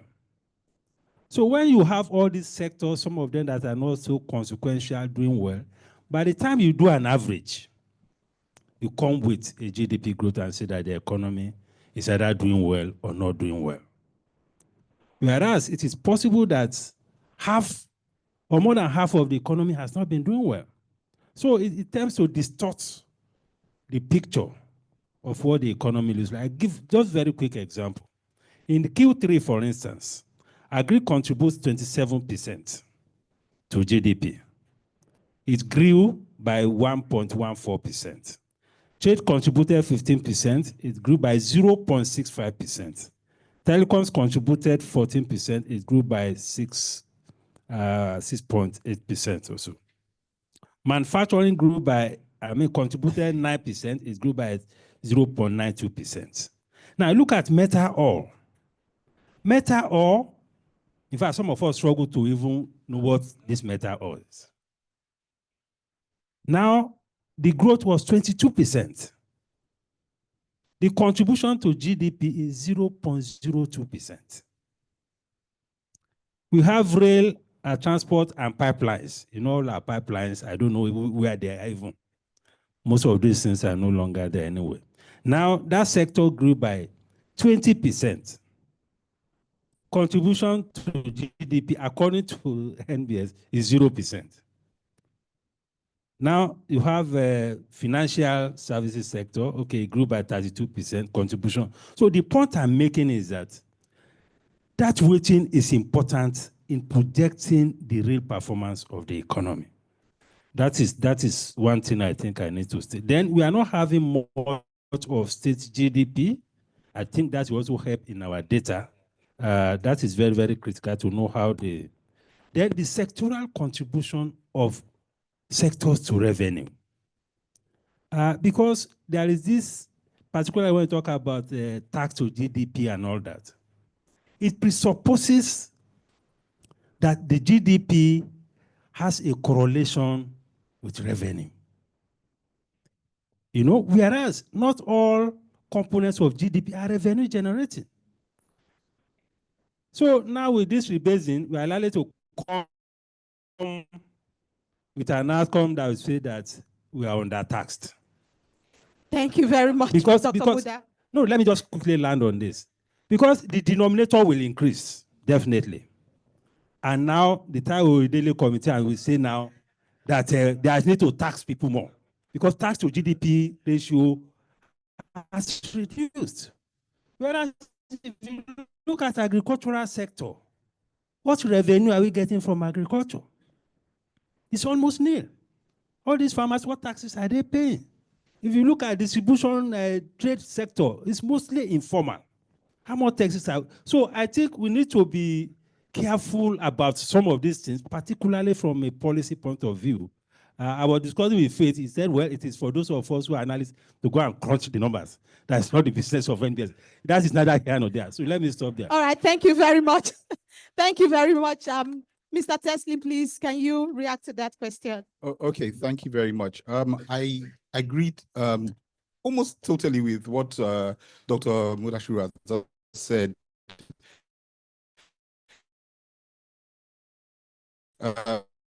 There are challenges with the data as we see today. For instance, 2019 for the aware of what we called COVID-19. But the pass-through effects didn't hit Nigeria until 2020. So the base year of 2019 comes into question. Is that the most appropriate base year, given the sensitivity of 2019 in the broad economic history of the world, not only Nigeria? So that's one problem I have. Then Doctor has mentioned something that is very important, the composition. I have a problem with the composition. Some of the items on that within the composition, I think should have actually been thrown out while fresh ones coming. Why? Because when you look at the composition of the GDP, it is important for us, like he had said, to look at those sectors that are growing and contributing and removing those sectors that are not actually contributing to GDP growth. That I'm not sure has been done. I don't know. I haven't seen the exact details, but I agree with Doctor on that issue. And then another, on perhaps the final point here, is I'm very interested in knowing whether the new GDP computation method is fixed based or chain linked. Are we using a fixed base method and saying that, okay, look, this is the base year and we'll be adjusting it every 5 years? Or are we saying that let's do this thing on a chain linked basis, whereby there are annual adjustments, so that we actually, just like we are doing in the CPI, where you are seeing it very sensitive to annual changes, rather than waiting 5 years. A whole lot can happen in 5 years. As a matter of fact, it's beyond an election cycle. And you know what that means for Nigeria. I mean, within the current election cycle, we've already seen the questions of devaluation. We've also seen the questions of subsidy removal. All those actually have an impact. That's why I wanted to talk about your own, that would have fed into even the base period you're talking about. Because in 2023, we saw those effects. Those pass-through effects will affect 2024, which all of us saw the pain of that period. And it's basically a pass-through effect of what happened in 2023. So I'm a bit worried also about your own base threshold for that. That for now is basically what I've got to. Okay, thank you very much. Thank you very much. I will come to the technicality and methodology aspect, and I'll be asking this question to Dr. Babamadu.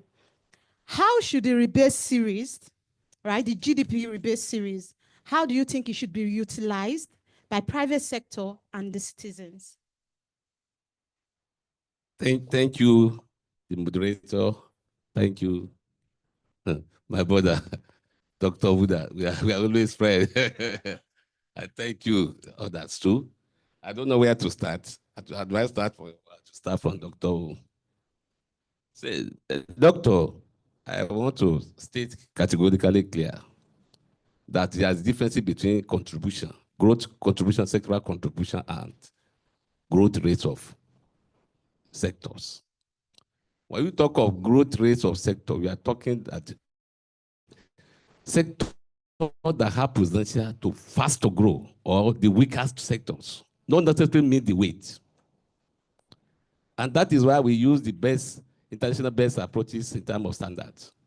SNA 2008, ASIC 4.2, 4.0, and CPC 2.0. Balance of payment version 6, and even ongoing now, giving rise to 7 version. And 2014 government finance statistics. Nigeria as a country cannot being in isolation. We are Nigeria that reside in the rest of the world, and other nationals that also reside in Nigeria. So when we talk of that, we release the table. If you look at it, we have the table 1 to 21. You are used to our data on the production side.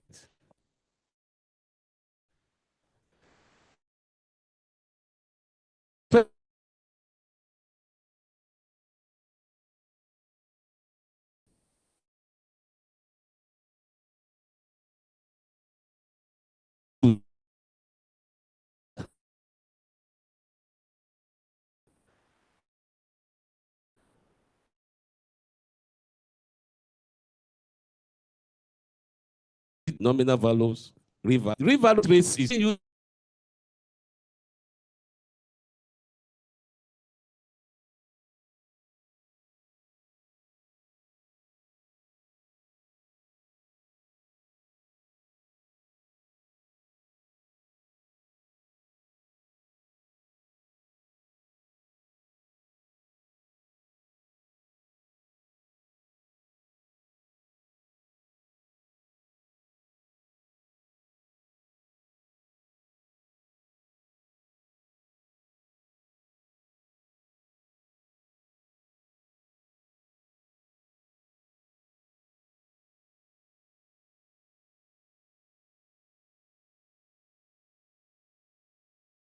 Contribution.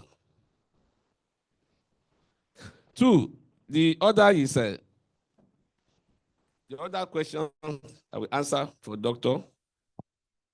Yeah, you also mentioned about state GDP. Thank you. As we speak now, we have about 23 states that have state GDP in place, but FDI has also took the NBS started this. We started it in phase 1 and phase 2. In phase 2, we compiled 11 states. Phase 2, another 11 states. But Lagos later joined. In fact, there are even more than now. In Kwara State that also joined too. 24 states in Nigeria that have state GDP in place. And NBS is also back again to ensure that we have the 36 plus Abuja. To ensure comparability, and that is the international best approach all over the world. In a way that you can sum from the states and then get up your aggregate GDP for the national. Thank you. All right, thank you. I will just quickly allow you to talk about the state GDP. Just, are there plans to release subnational dimension anytime soon as this is released? With permission of my SG, because I'm just a technician, I can say yes. And we want it. That is the NBS is coming back again. We want the next to be released to reflect the new rebased numbers. You cannot have the 2 series in place. It doesn't make sense. And that's also lead us to the backcasting of the series. All right, thank you very much. I will direct the next question to Dr. Ayo. So during the presentation, you mentioned that the new base year for CPI will be 2024. So my question is, does it mean that in the last 10 years, the CPI we have has been inaccurate? Thank you, Dr. Faith. No, it has always been accurate. It's just an improvement we are going to get in the rebase CPI. It has always been accurate. The only thing is an improvement in the old CPI. Captured? Thank you. Thank you very much. I will quickly come back to Dr. Babamadu before I go back to the private sector. During the presentation, you mentioned that there are 8 new areas that has been captured in the GDP rebasing. How does these new areas affect or is reflected in the change such that are we having more sectors? Currently, we have about 46 sectors. Does it affect the number of sectors we now have? Thank you. Yes, the number of sectors maintained. We presently have 46, and 46 is also maintained. But we have a product details because of new product that are into the system. The presenter mentioned of a digital economic activities. You agree with me that it's cost across so many sectors. ranges from financial fintechs, telecommunication, arts and entertainment. Most of these have this technological component that driven the production process faster and even cheaper, and thereby increasing the value addition, what known as GDP. So definitely they contribute, and even to the level of GDP we are going to release soonest. Thank you. Thank you very much. I'll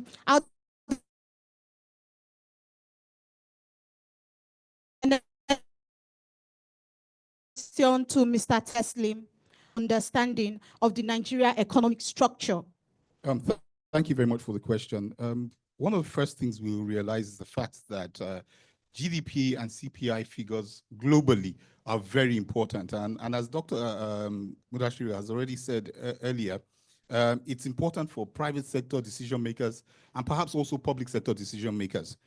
With the current system, we are hoping that we will see a greater alignment between the reality of the economy and the numbers that the economy represent. I was very interested when you asked the question whether the former figures were wrong. And my honorable doctor here said, no, it wasn't about being wrong. It was just about improving them. But in all reality, most decision makers would have taken decisions, especially in the private sector, on those old numbers with those wrong basis. No, when I said wrong, I'm not saying that the process and the procedures were not correct. I'm only saying that standard practice is that after every 5 years, you will rebase. We have not done that for a couple of years. So the years we did not rebase, which figures were we using? You know, so our base for those decision making were for the 2010 base.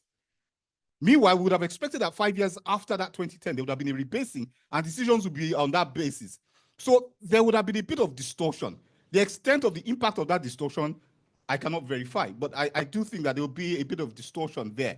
And the same thing will apply to the inflation numbers too. So both GDP and inflation, there might have been some problems along the line, but it is important that we are prepared to change things. The narrative should change. I'll be very interested in knowing going forward how long it will take for the NBS to be producing these figures. Now, if you go to Francophone West African countries, you find out that they actually use chain-linked GDP approach, which means that every year I'm comparing with the previous year. And it makes it easy. And I say, oh, okay, you know what? Last year, this was the cost. This year, this is the cost. So the cost is likely to change by this amount. And then I can project, make extrapolations. The way it is, there's so much of a gap between the last distance and the present distance that extrapolations will not be as accurate as the private sector would desire. So I hope the NBS will be looking at a way of ensuring that we don't have to wait so long between rebasing periods, both for CPI and for GDP. All right. Thank you. Thank you very much. I would give an opportunity for the NBS team to just respond in 1 minute to that. Thank you. We also asked the issue of methodology use in rebasing. We have two approaches, chain link and fee-based. We are using fee-based, and we are using direct approach, capture, related with the direct operators, economic actors, and collect the data. The West Africa Anglophone we just mentioned, they are using direct compilation approach to compile the GDP via indicators. They don't go to NLPs and collect data. They use via indicator, probably a PPI, CPI, or PPI, or index of industrial production, or even index of agricultural production. But we go directly. We are using the same method with the rest of the world, like US, America, even Australia. But they are using indirect approach, and that is what makes statistical work easier for them. In our own case, being used direct data, direct approach to the economic actor, make it expensive. So we are using fees approach. Every 5 years, we recommend every 5 years. Okay, Dr. Ayo, can you lend your voice? Thank you very much. My brother here said something wrong base. Now, it's yes, not I know essentially wrong. just Yes, in quotes. Quote, yeah. What I want to say is this, although ideally, I'm not giving justification for not rebasing at the proper time. But what I want the stakeholder to know is this. CPI has two major variables, as I said earlier. the weight. The weight is constant until under rebasing. The major variable is what? Price change. Whether you rebase or not, you capture price change. The only thing that is somehow constant is what? Is the weight. And if you look at the countries I've shown you, how many countries rebase for 5 years? And apart from that, in this side of the world, what we call weights rarely change much because the variable that determine weight are relatively fixed. How many times the government increase salary, income? Taste is a function of income. So the major determinant of weight is what? Income. And this variable, 5 years, 10 years, they may not even change it. So I'm not giving justification. Though. So NBS will rebase every 5 years. Okay. Thank you very much. Thank you for that. So I would like Dr. Moda Yusuf to speak to this question. So what are the data-related issues that users could face in communicating the rebased data? Yes, before I answer that, let me go back to the CPI and the weighting. You know, there was a column there or a row where you are combining restaurants and accommodation. I think restaurants and food should go together. That will give us a clearer picture, something that is much more realistic. Because in Nigeria of today, almost 70% or more of the income of majority of Nigeria go on food. By the time you add transportation to it, you are talking about 80 to 90%. You know, although I don't know whether it's issue of global best practice, you mentioned 960 something items. I don't know how much people really have.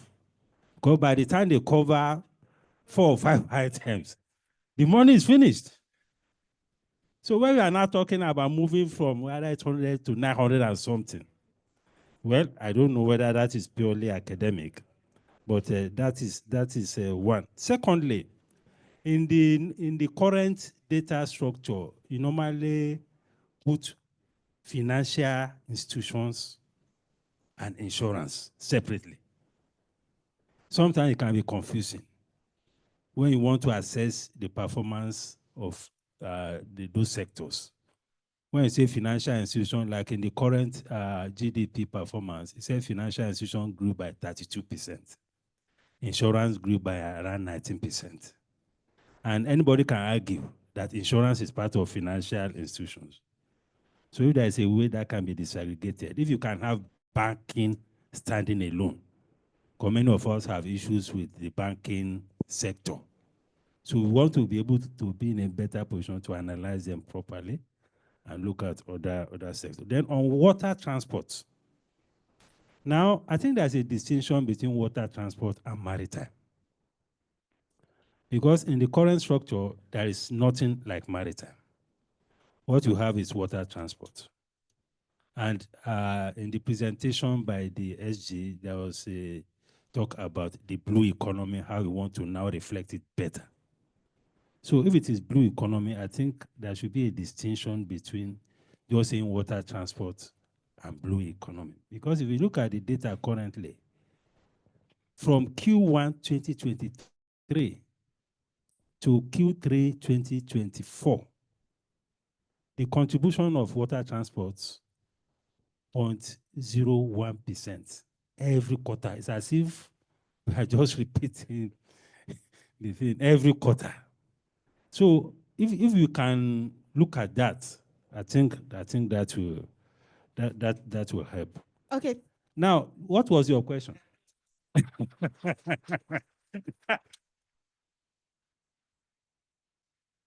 Okay, my question. Hello.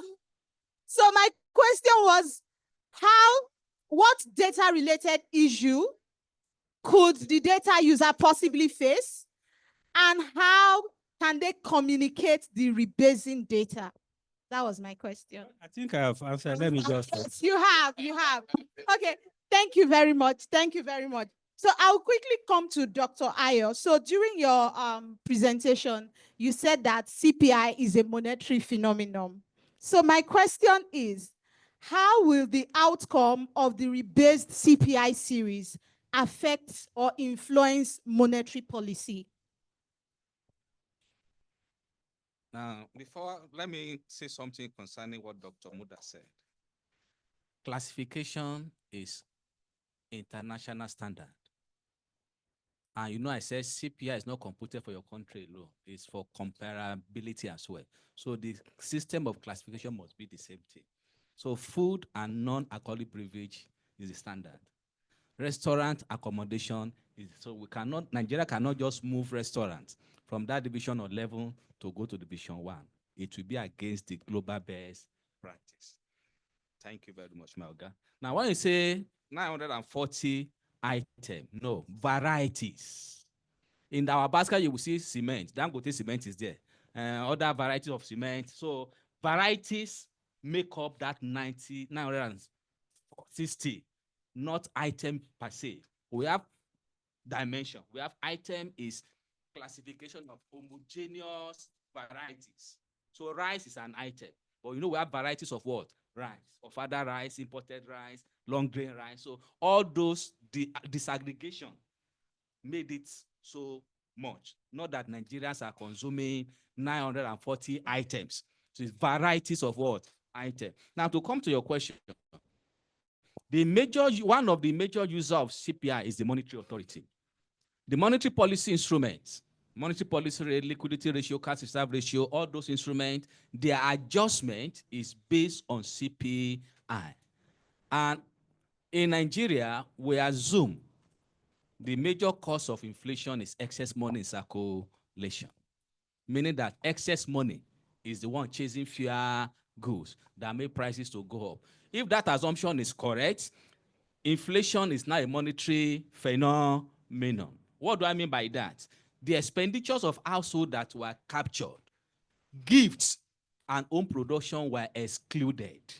Yeah, because what makes price to go up is when there is more purchases, and purchase is when you spend what? Money. So that is the meaning of that context. So in the nutshell, the current CPI we are going to release this year by January will also inform the monetary authority better on how to target inflation, because the figure will show the inflation that is driven by both monetary and even non-monetary. Thank you. All right, thank you very much. I would quickly ask my next question before I open the stage or open the floor for questions from the audience, and as well take some questions from those online. So I will direct my next question to Dr. Babamadu. What is the implication of the rebased GDP estimate for the realization of the renewed hope $1 trillion economy by 2030? Thank you, the moderator. Let me quickly use half minute to respond to Dr. Muda. You are one of our major users. So we have banking separate, insurance separate. I'm even surprised hearing this. We have out of 46 economic activities.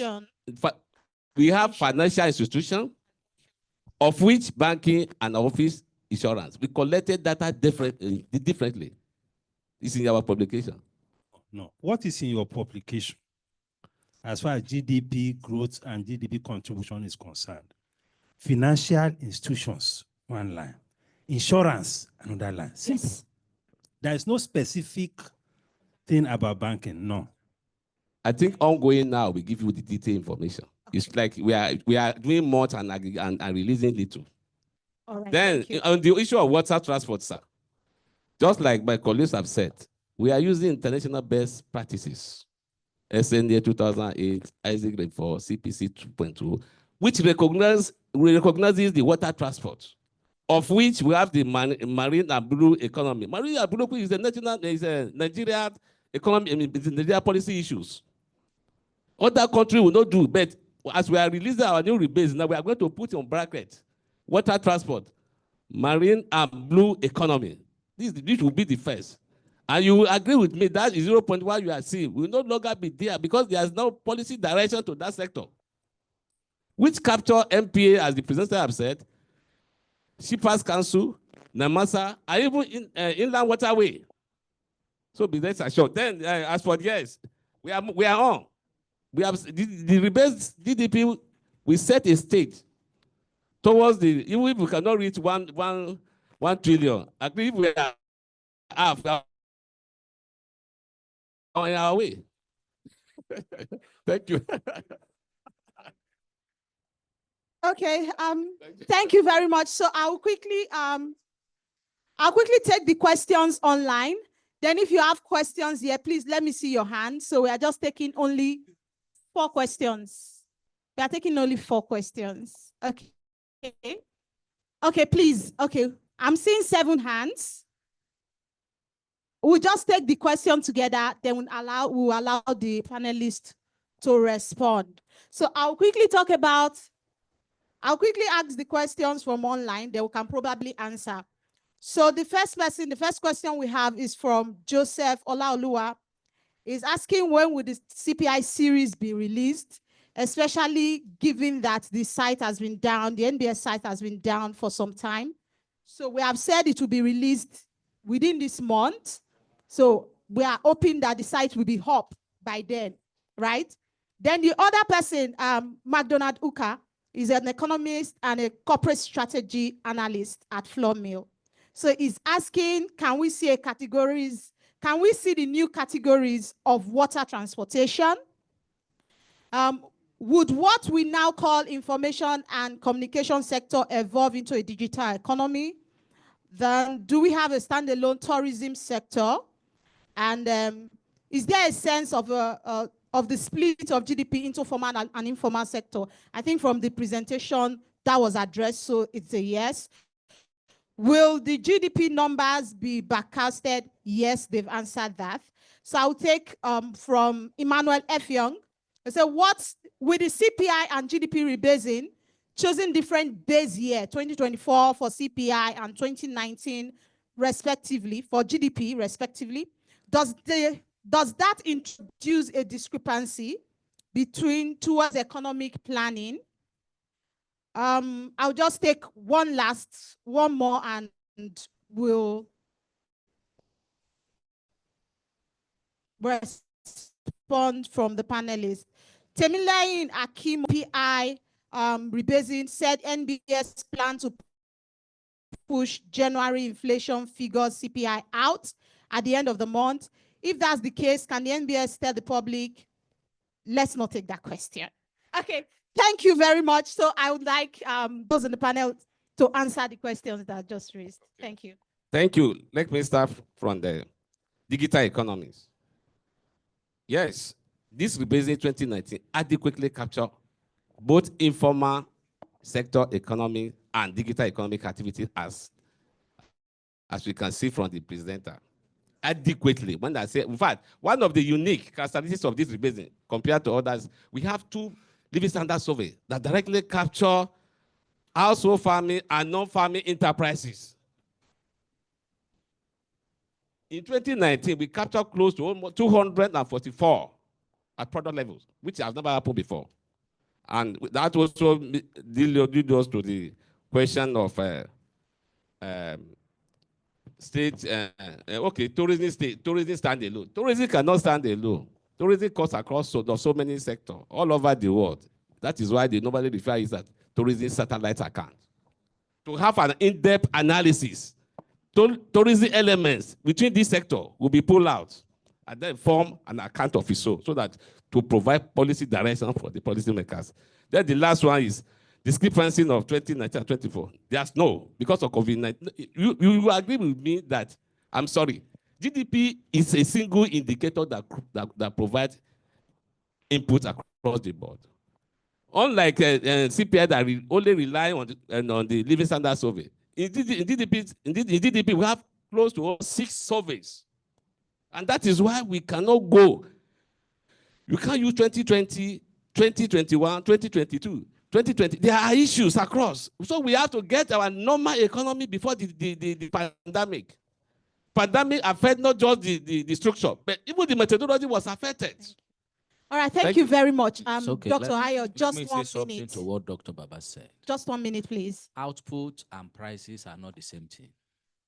Price is highly volatile compared to outputs. So you don't expect the base to be the same thing. price should have a more closer base year compared to what? Outputs, because of the high volatility of what? Price. So our stakeholder is not compulsory the two indicators have the same base year. What determines their stabilities are not the same. Thank you. All right, thank you very much. Question? Yes. Okay. Okay, you have a mic there, please. We'll take 2 questions, we'll respond. 2 questions. Please, your question should be within 1 minute. No stories, let's go straight to the point so that we can answer. Okay. Okay, 4 questions, then we answer, then another 4 we answer. So please, straight to the point. Thank you. Okay, I hope you don't mind if I sit. Enjoy it. So my name is Zeal. I'm a facilitator with the NSG here. So I have a clarification, if you don't mind, just to be sure, regarding the rebasing. Since inflation is measured on a year-on-year basis, what's the actual impact of the rebasing on prices? Because we're comparing, inflation compares this year's price against last year's price. So when we take the base year as 2019, what impact does that have on the inflation since we're doing year-on-year? Just if you don't mind, you can help clarify that. Now, it's really, what you're doing in the rebasing is really is crucial, because for the first time in my working career, the central bank for monetary policy uses inflation targeting. And so by doing this rebasing, if there's going to be a significant impact on inflation, it's going to have a major impact given the drastic monetary policy measures the central bank has taken.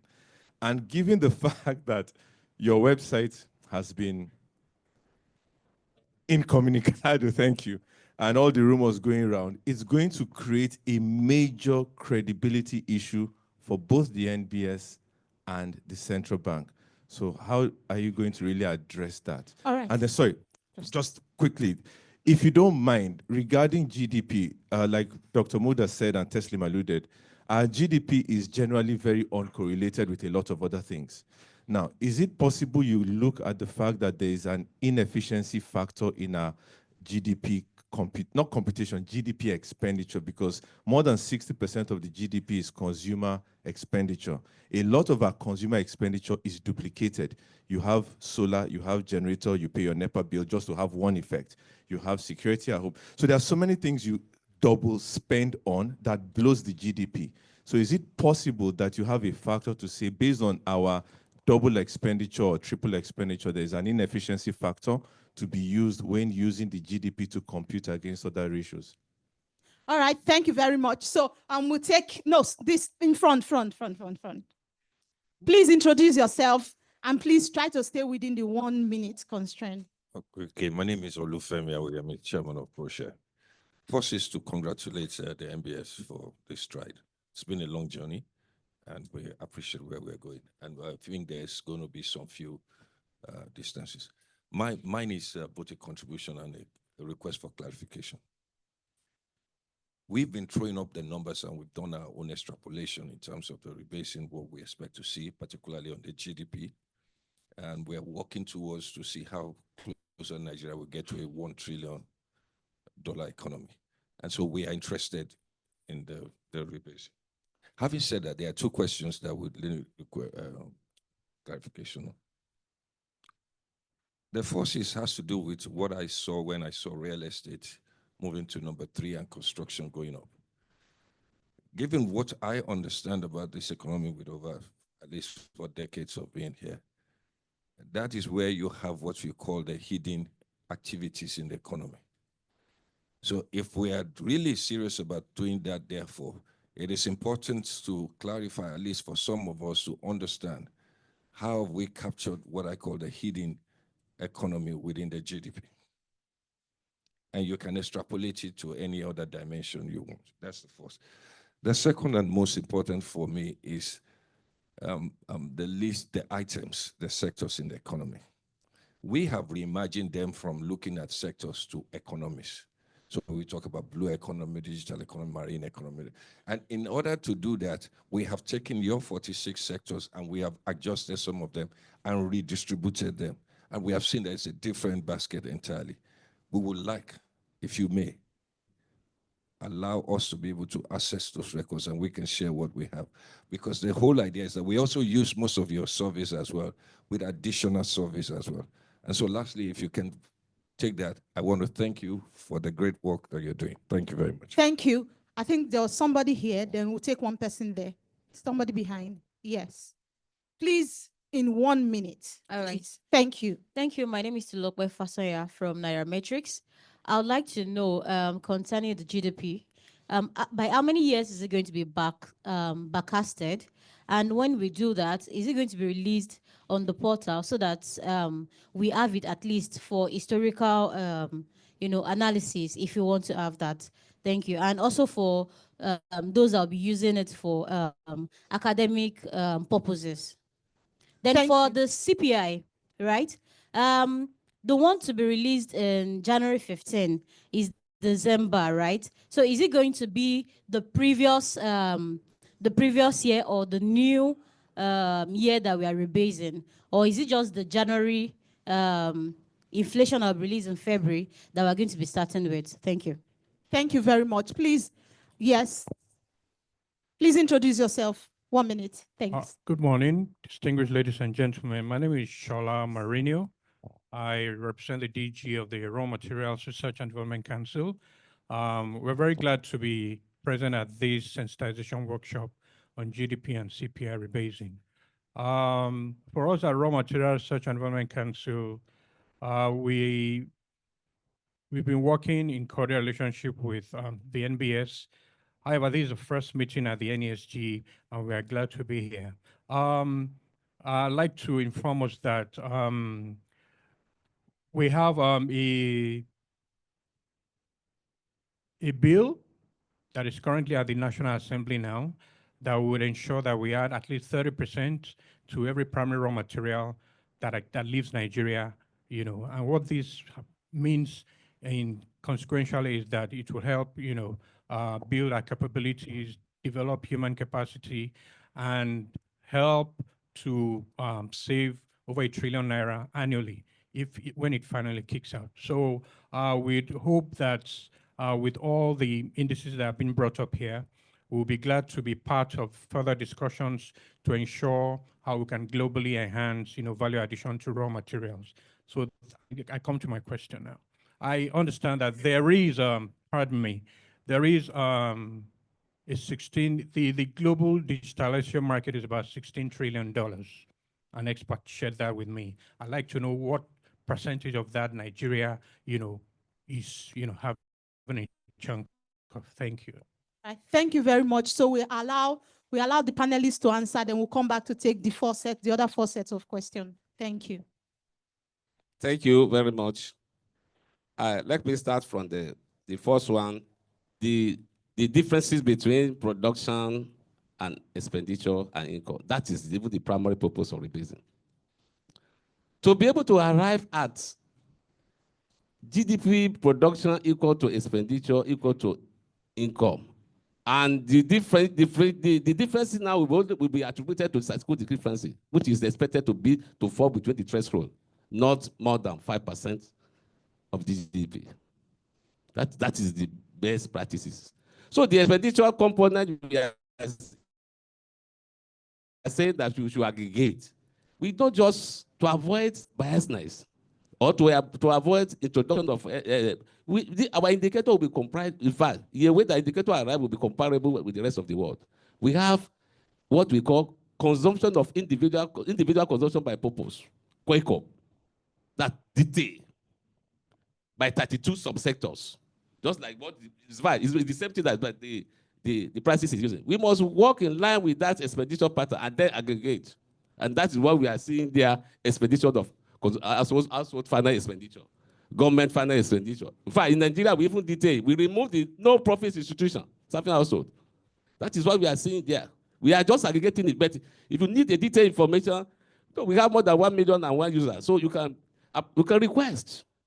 Two, for the other information, real estate taking over. I'm happy that you said real estate taking over is a result of informal activity, not hidden economy. Informal activity. If you agree with me, majority of the real estate agents out there They are just intermediate, looking for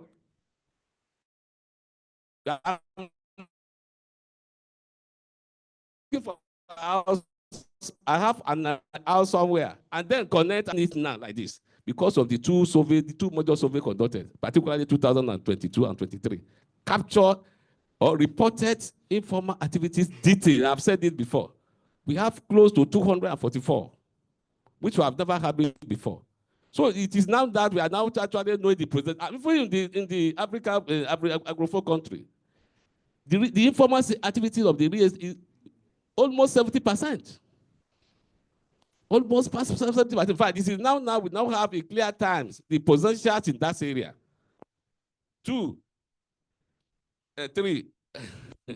Baka series will be available from 2023 down to 1981. In fact, so I'm even requesting us to go back to 1960. 1960. Then the last one, raw material development. I'm very here to this. This is a good news.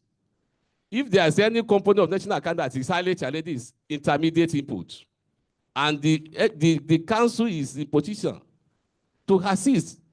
How do we get this domestic input? We have two types of technical input comprises of domestic and imported. That is the engine of growth of any economy all over the world. I'm happy the council can help us. It will go a long way to assist national accounts. Thank you very much. Dr. Ayo, please, in 2 minutes, just respond in addition a question to on CPI rebasing, inflation year on year. Inflation and CPI, they are not the same thing. CPI is computed monthly. For example, you have CPI of January, February, March. The year-on-year inflation is the percentage difference between January 2025 CPI and January 2024 CPI. That's why you have year-on-year inflation. So CPI is computed monthly, not yearly.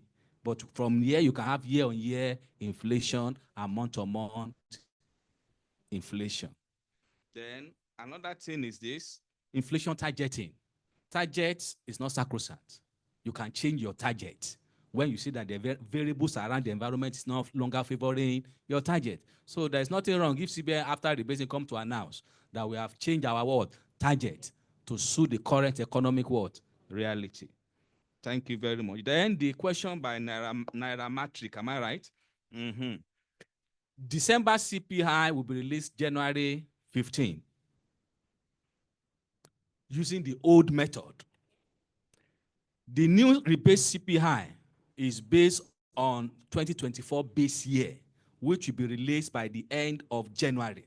So all things being equal, 2 CPI will be released in January, the old and the rebased CPI. Okay, Thank you very much. Can we take the other 4 sets of questions before we move on? So we have 2 persons there, and I think that will be all. Thank you. Just 2 persons. Okay. What question? You said 2023 to 1981. Some are even asking us to go back to 1960. Thank you. So we have 3 persons. So 1, 2, 3. Thank you. Okay, in 1 minute, please. Okay. My name is Babajide Komolafe, right for Vanguard newspaper. The first question is about this illegal and hidden activities. I think you need to shed more light on how you go about that. And I'm asking because there is, particularly the space I represent, there's a lot of disagreement with your inflation figures every time you release it. So, with respect to the GDP, give us more light on these illegal activities, probably the details and how you capture them so that we can have confidence in them. Number 2, personally, I am comfortable with the choice of 2019. I agree that things were relatively stable in 2019. That's for the GDP rebasing. But for the CPI rebasing, the explanation that leads to the choice of 2024, I am not comfortable with it. And maybe I didn't get your explanation very well, or somehow. There were major policy changes in 2023, but these major policy changes still continued in 2024. So to assume that the full impact of these policy changes, 2024 is the cutoff date for the full impact of these policy changes. I think you need to explain more to us. Thank you very much. Thank you very much, please. Thank you.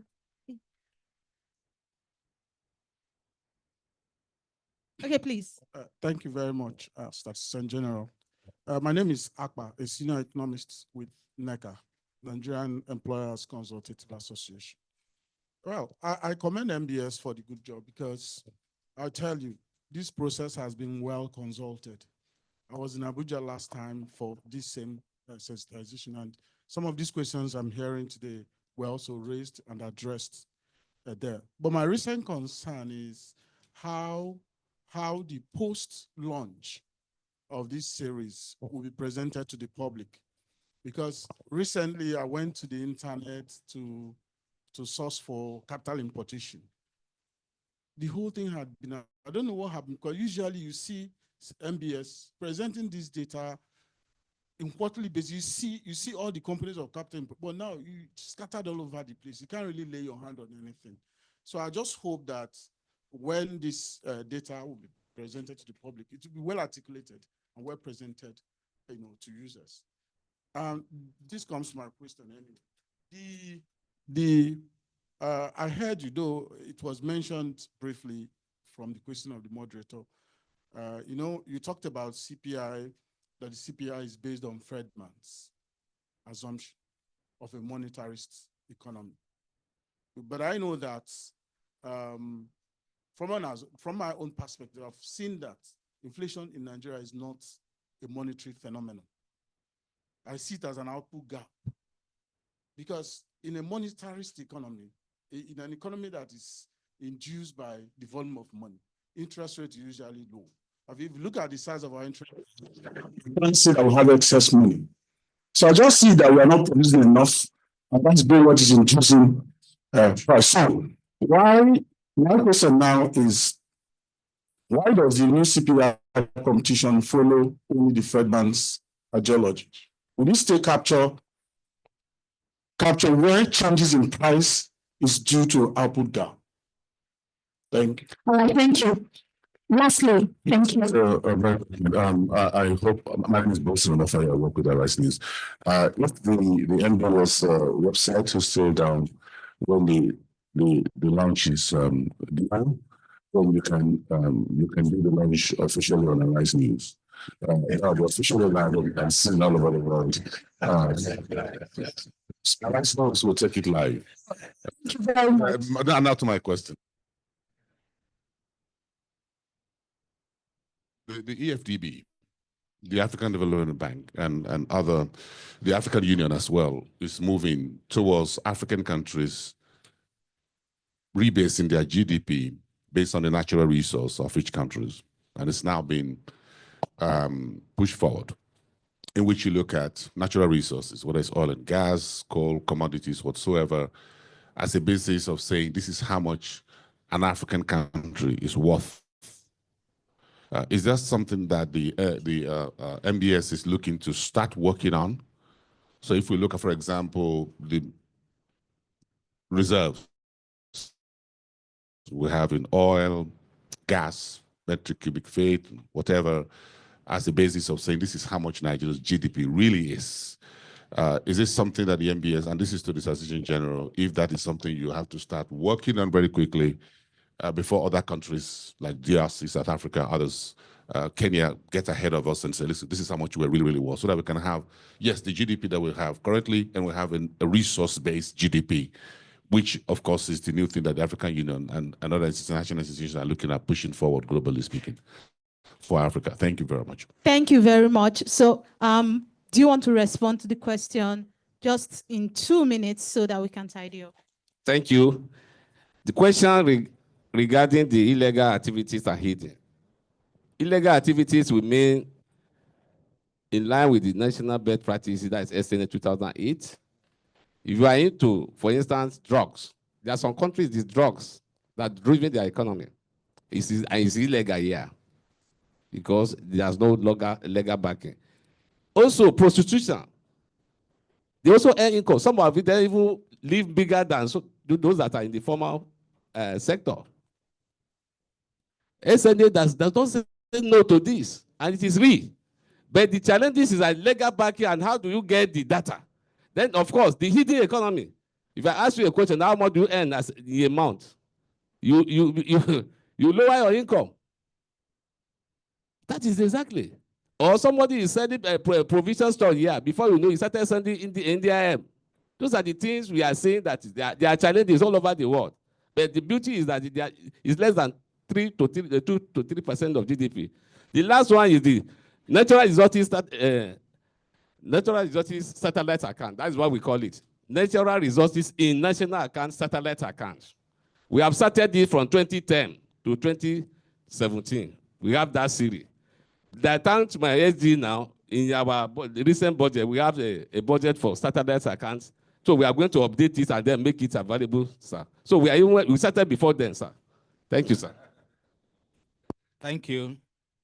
CPI being a monetary phenomenon does not mean, let me be practical. When we go to the field to collect prices and price increase, I will not ask the price. Is it money supply that make it to go up or cost of production? What we capture is price what? Change. Being a monetary phenomenon is under the weighting, expenditure. That is where CPI being a monetary, because there are two variables in CPI, the weight and the price change. The weight is also the expenditure. So being a monetary phenomenon is what you spend your money on, we capture as your expenditure, not the gift, not own production. Not that we are solely building CPI on meeting Friedman philosophy. No. Thank you. Then the other question, policy change. Impact of policy change cannot be eradicated as long as that policy is still in place. So 2024 being our base year is because I mentioned two variables being the factor. According to CPI,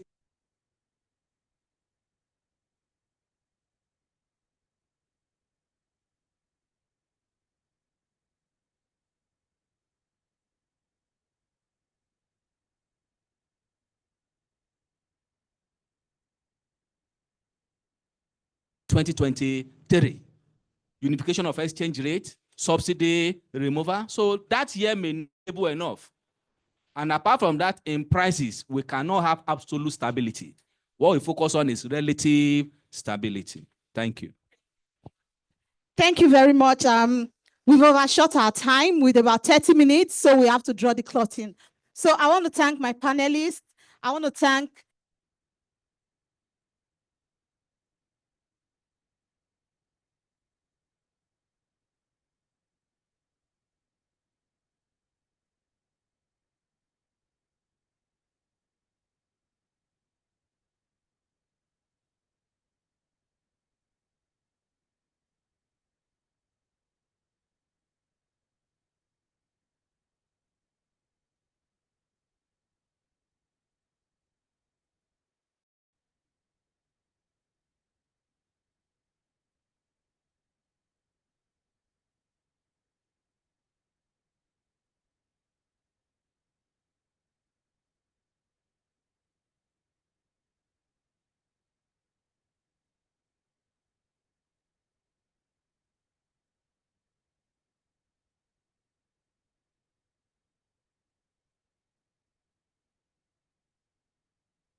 loss.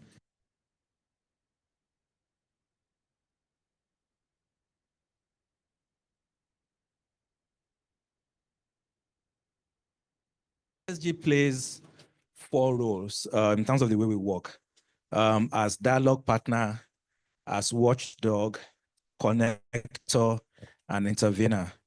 And as dialogue partner, we've been partnering with the NBS for quite a while.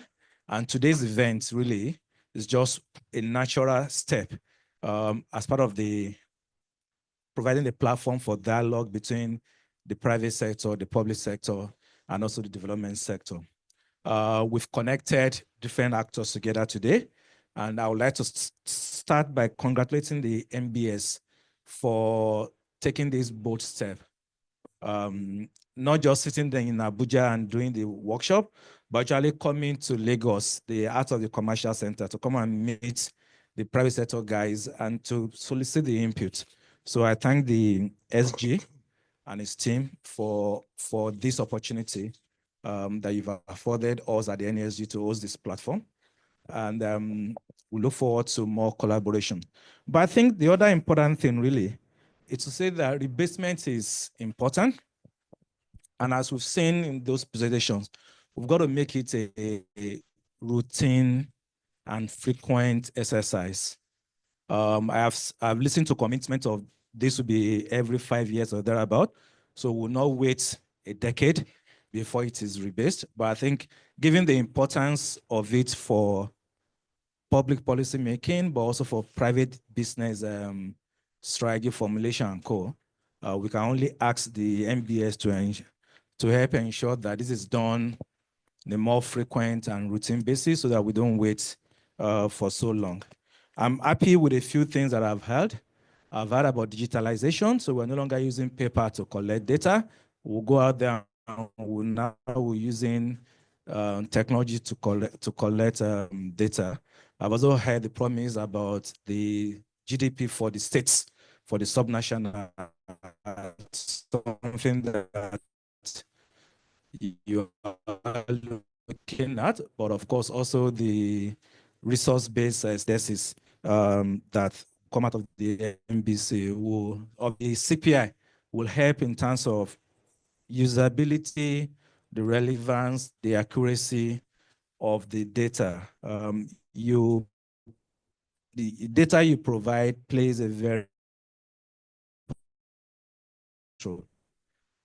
So I'm living today the quality of the output that will come from the MBS, but I'm also glad about the other plans you've listed out, the state's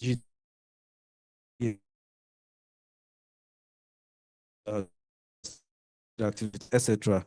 So you've whet our appetite. All is watchdog. So we'll also be here to ask you before the end of the year that okay, you made these promises, how far, sir? So thank you, SG. To my colleagues from the private sector, thank you for the questions. Thank you for your time.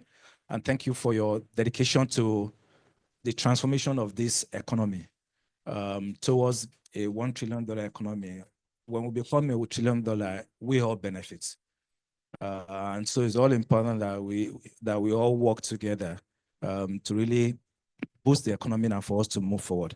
So yeah, so that's in terms of a closing remarks and vote of thanks. We are expectant. So 2 CPI figures in January, and then the GDP rebasement also very, very soon.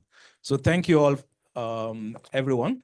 And thank you to Dr. Adeloju and the team for hosting us. This is our first event this year. We have another event next week, next Thursday, when the NESG will release its macroeconomic outlook for 2025. So I look forward to hosting many of you at that event. And to our audience online, thank you so very much, everyone. And do have the rest of the evening and a happy, prosperous 2025. Thank you, everyone.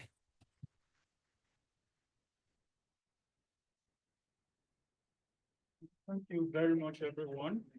Just a couple of announcements here and there.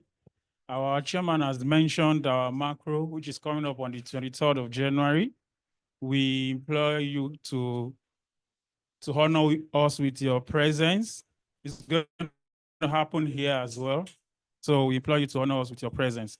Also, like I mentioned earlier, please to the media representative or media outlet, as the case may be, the information provided are provisional. They are just for us to have information about what the NBS is doing. They are not the actual data, because we've seen some of the information flying around on the internet. I've seen it on Twitter, on so many social media platforms. Please, they are provisional and they are not the actual data. So we should take our time to wait for the actual data to be published before we start interacting with them. Also, we have another announcement. So the NBS team, I believe some of the media representatives have reached out to the NBS team. They said they want to have interview. So for any media house that want to have interview, should reach out to Mr. Ichedi of the NBS for after the event. For us, yes, I believe, yes, here, he's here. So can you please, so that they will see you. So you can reach out to him to organize whatever interview that you want to organize. So on this note, I say very big thank you to everyone. I've mentioned everybody's name. I did not mention my own. My name is Sadiq Olofi. I'm a researcher at the NESG. Thank you and enjoy the rest of the day. So also, I'll mention that the panelists should please come out once again to have a picture together.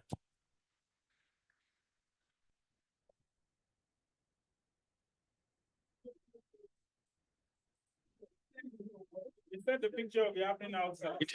The pictures will be happening outside.